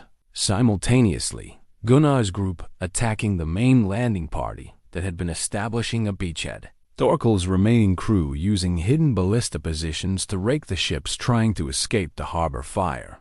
And Eirik leading a smaller force directly toward the command position where he hoped to find his brother. The initial surprise was complete. The raiders had been expecting either cowering surrender or desperate last-ditch resistance from the clifftop positions. They hadn't anticipated a coordinated assault that turned their own tactical assumptions against them. For precious minutes, confusion reigned as war chiefs tried to reorganize their forces while dealing with ships burning in their rear and enemies attacking from unexpected directions. But surprise could only carry them so far against such overwhelming numbers. As the raiders recovered from the initial shock and began to respond with their superior discipline and equipment, the true cost of the diversionary plan became apparent. This wasn't a battle they could win, it was a sacrifice they could make. Meaningful. Eirik fought his way through the chaos of the burning harbor with a clarity of purpose that he had never experienced before. Every step, every swing of his axe, every tactical decision was focused not on personal survival, but on creating the maximum possible distraction, drawing as many enemies as possible away from the escape routes, where the families with children were hopefully making their way to safety. The fighting was brutal and intimate, the kind of close-quarters combat where strength and experience mattered more than numbers or strategy. But even as he cut down opponent after opponent, Eirik was aware that his force was being steadily overwhelmed. Gunnar had fallen defending the beach approach, his hammer silenced forever. Thorkel's ballista positions had been overrun, though not before accounting for several shiploads of raiders. It was as he fought his way toward what he hoped was Bjorn's command position that Eirik heard the sound that changed everything. The low, haunting note of a war horn blown from the sea, but not from any of the ships in the harbor. The sound came from the open water beyond the headland, from ships that shouldn't have been there. The effect on the raiders was immediate and dramatic. Men who had been pressing their attacks suddenly looked around in confusion and growing alarm. War chiefs began shouting orders that countermanded previous orders. The disciplined assault began to fracture as different groups received different information about what was happening beyond their immediate field of vision. Through the smoke and chaos, Eirik caught sight of sails on the horizon, not the dark. War sails of raiders, but the bright colors of merchant vessels and the painted shields of local war bands. Someone had sent word, gathered allies, organized a relief force that was now arriving at the moment of greatest need. The realization sent a surge of hope through his exhausted body, but it also created a new tactical problem.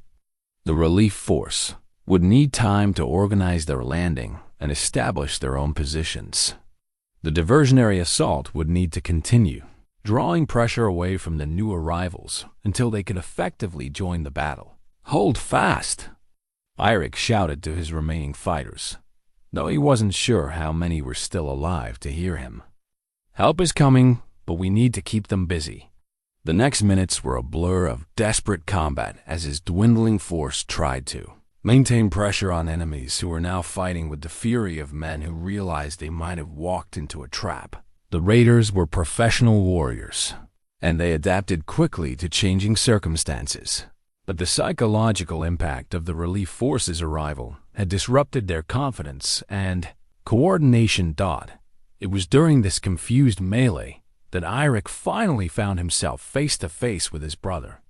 Bjorn appeared through the smoke like a figure from a nightmare, his war gear splattered with blood, his face a mask of rage and disappointment. In his hands was the same axe he had carried as a youth, but now it was notched with the marks of countless battles. "So," Bjorn said, his voice barely audible over the sounds of combat around them, "it comes down to this after all. Brother against brother, blood against blood." "It doesn't have to," Eirik replied, though he knew even as he spoke that the words were futile. "The fleet your allies are already pulling back to sea. You can still withdraw, find some other coast to run." Bjorn's laugh was harsh and bitter. "Like you did 7 years ago? No, brother. I've run far enough. If this is where it ends, then this is where it ends." The fight that followed was like nothing Eirik had ever experienced. This wasn't combat against a stranger or enemy. This was a battle against someone who knew all his techniques, all his preferences, all his weaknesses. Bjorn had learned much during his years with Ragnar, but he was still fundamentally the same fighter he had been in their youth, still favoring speed and aggression over patience and defense. But Eirik had changed more than his brother realized.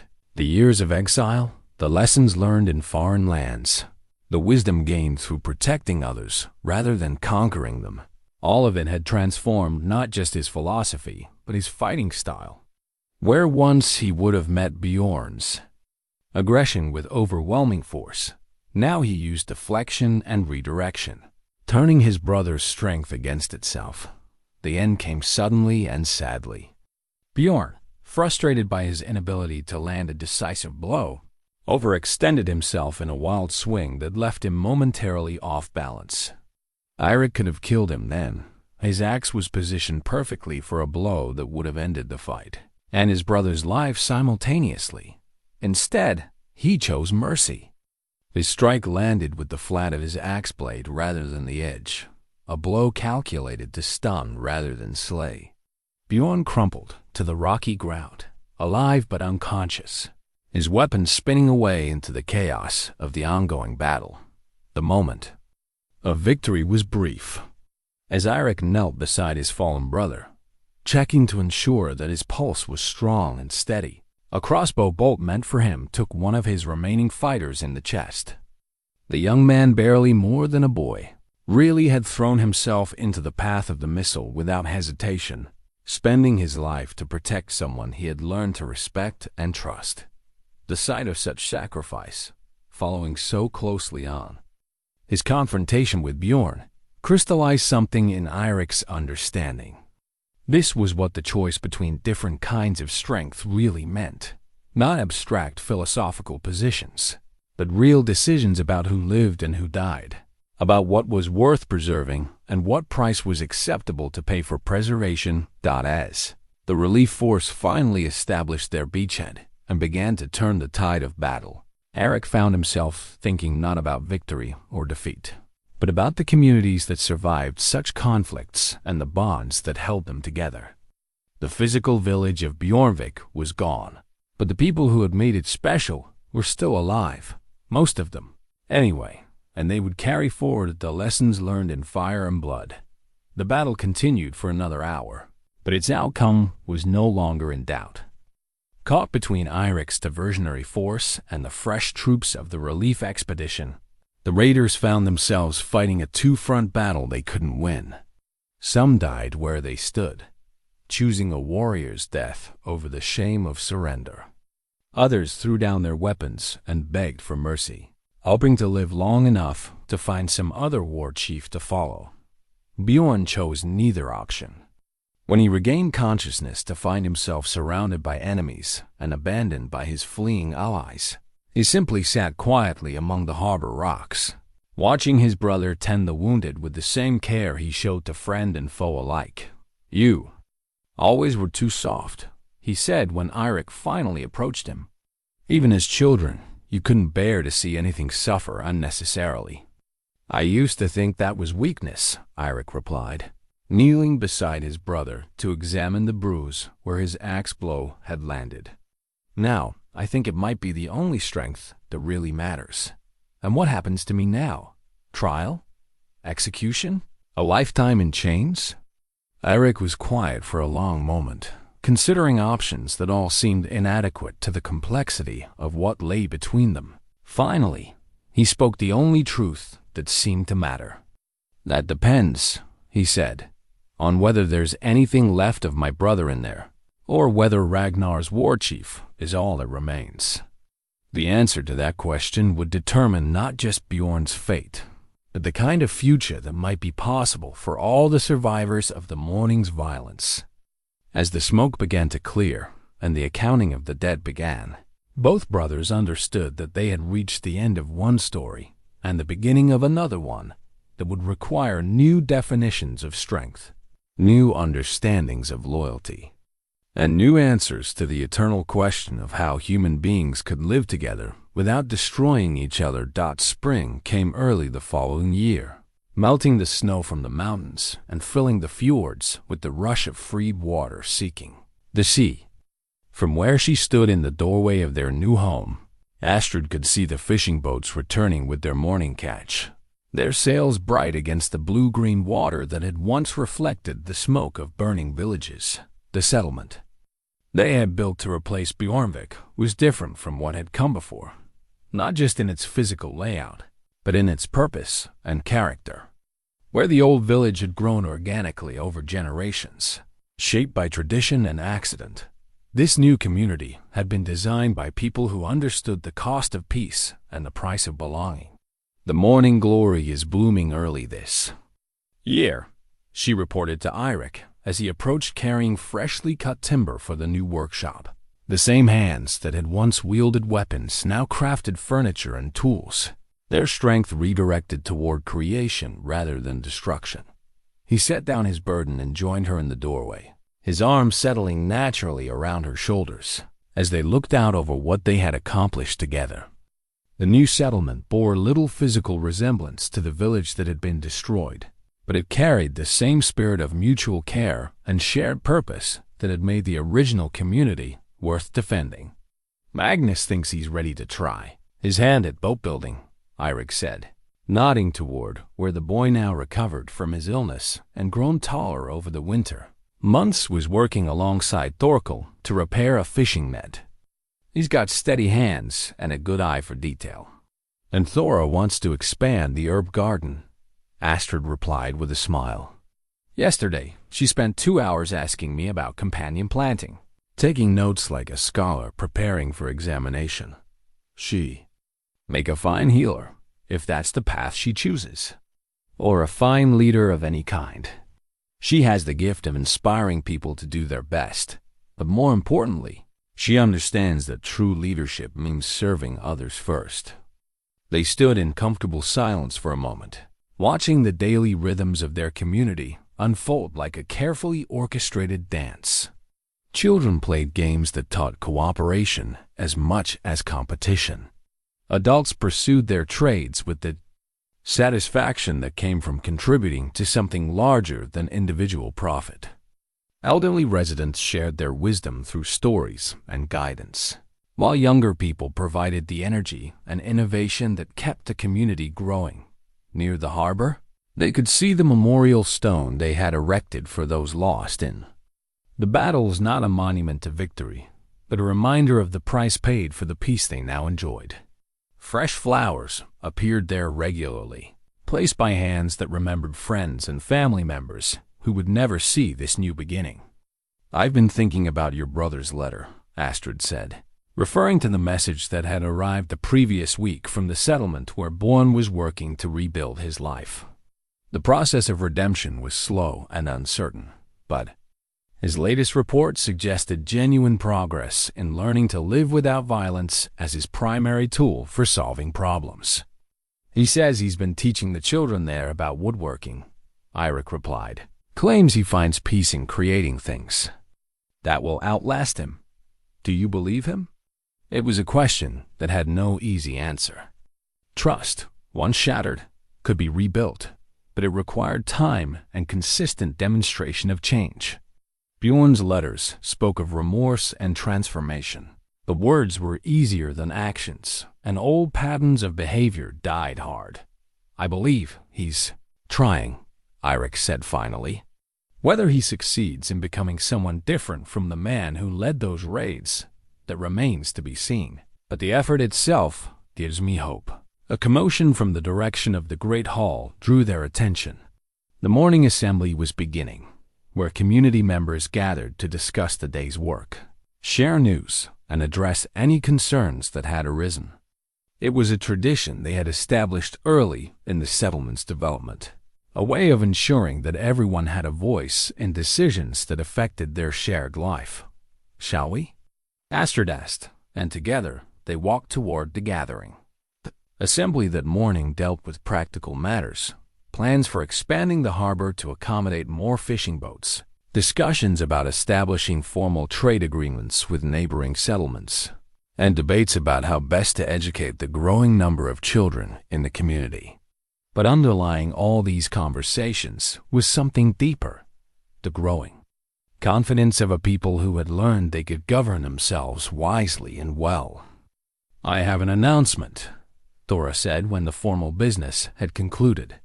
The young woman, for she could no longer be called a child, rose with the natural poise that had always marked her as someone destined for leadership. "Magnus, Olaf, and I have been discussing our futures," she continued, her voice carrying clearly across the assembled crowd. "We've decided that when the trading season begins, we want to visit some of the other coastal settlements. Not to leave permanently, but to learn how they've organized themselves, what innovations they've developed, what challenges they've faced." The announcement created a stir of interest and concern. These three had become integral to the community's functioning, and their temporary absence would be keenly felt.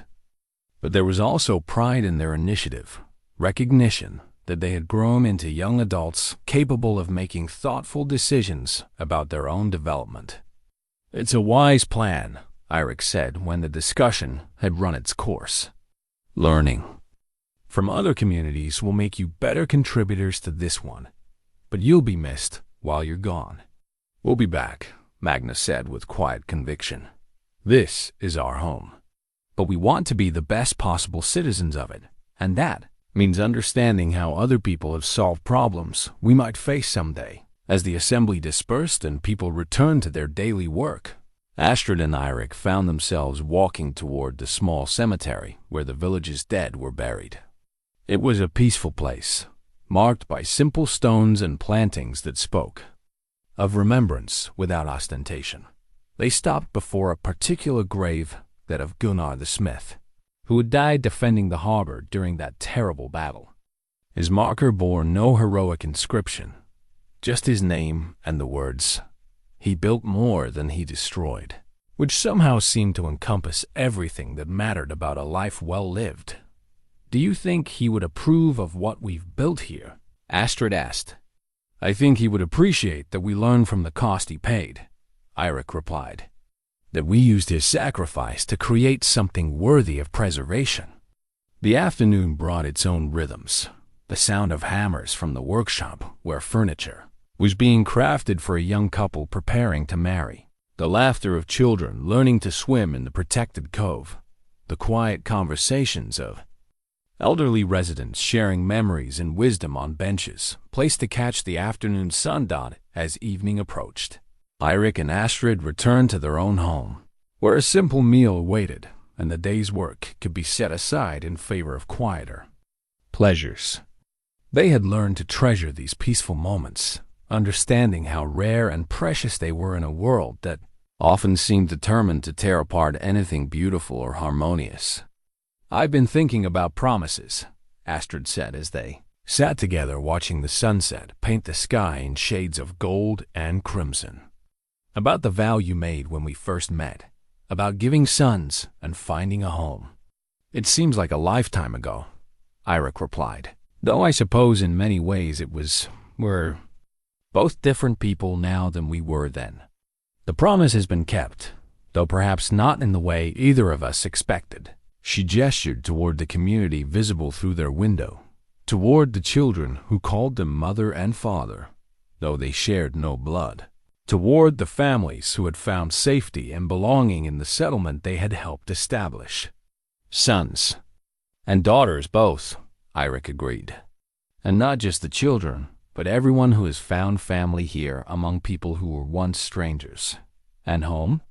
He considered the question seriously, looking out over the settlement where people were lighting their evening fires, where the sounds of conversation and laughter drifted on the cooling air, where tomorrow would bring new challenges and new opportunities to serve something larger than themselves. "Home," he said finally, "isn't just a place. It's a feeling, the knowledge that you belong somewhere, that your presence matters, that the work you do contributes to something worth preserving. In that sense, we've built not just a home, but dozens of them." As the stars began to appear in the darkening sky, both reflected on the journey that had brought them to this moment. The violence and loss that had shaped their early lives had been transformed into wisdom and compassion. The walls they had built around their hearts had been replaced by bridges connecting them to a community of chosen family. The promise made in a moment of desperate hope had become something richer and more complex than either had imagined possible. They had given each other not biological children, but the chance to nurture and guide young people who would carry forward the values they had learned. They had created not just a house, but a community where such values could flourish. And perhaps, most importantly, they had discovered that the greatest victory was not the defeat of enemies or the accumulation of power, but the quiet triumph of building something beautiful in a world that seemed determined to tear such things down. The future stretched ahead of them, uncertain as all futures must be, but faced with the confidence that came from having already survived the worst that life could offer. Whatever challenges lay ahead, they would meet them as they had learned to meet all things together, with wisdom gained through struggle, and with the unshakable conviction that love and community were worth any sacrifice required to preserve. Then, in the distance, a night bird called across the water. Its song carried on the evening breeze like a benediction over the settlement where people slept peacefully, secure in the knowledge that they were protected not by walls or weapons, but by the bonds they had forged with one another. It was, they both knew, exactly the kind of life worth living.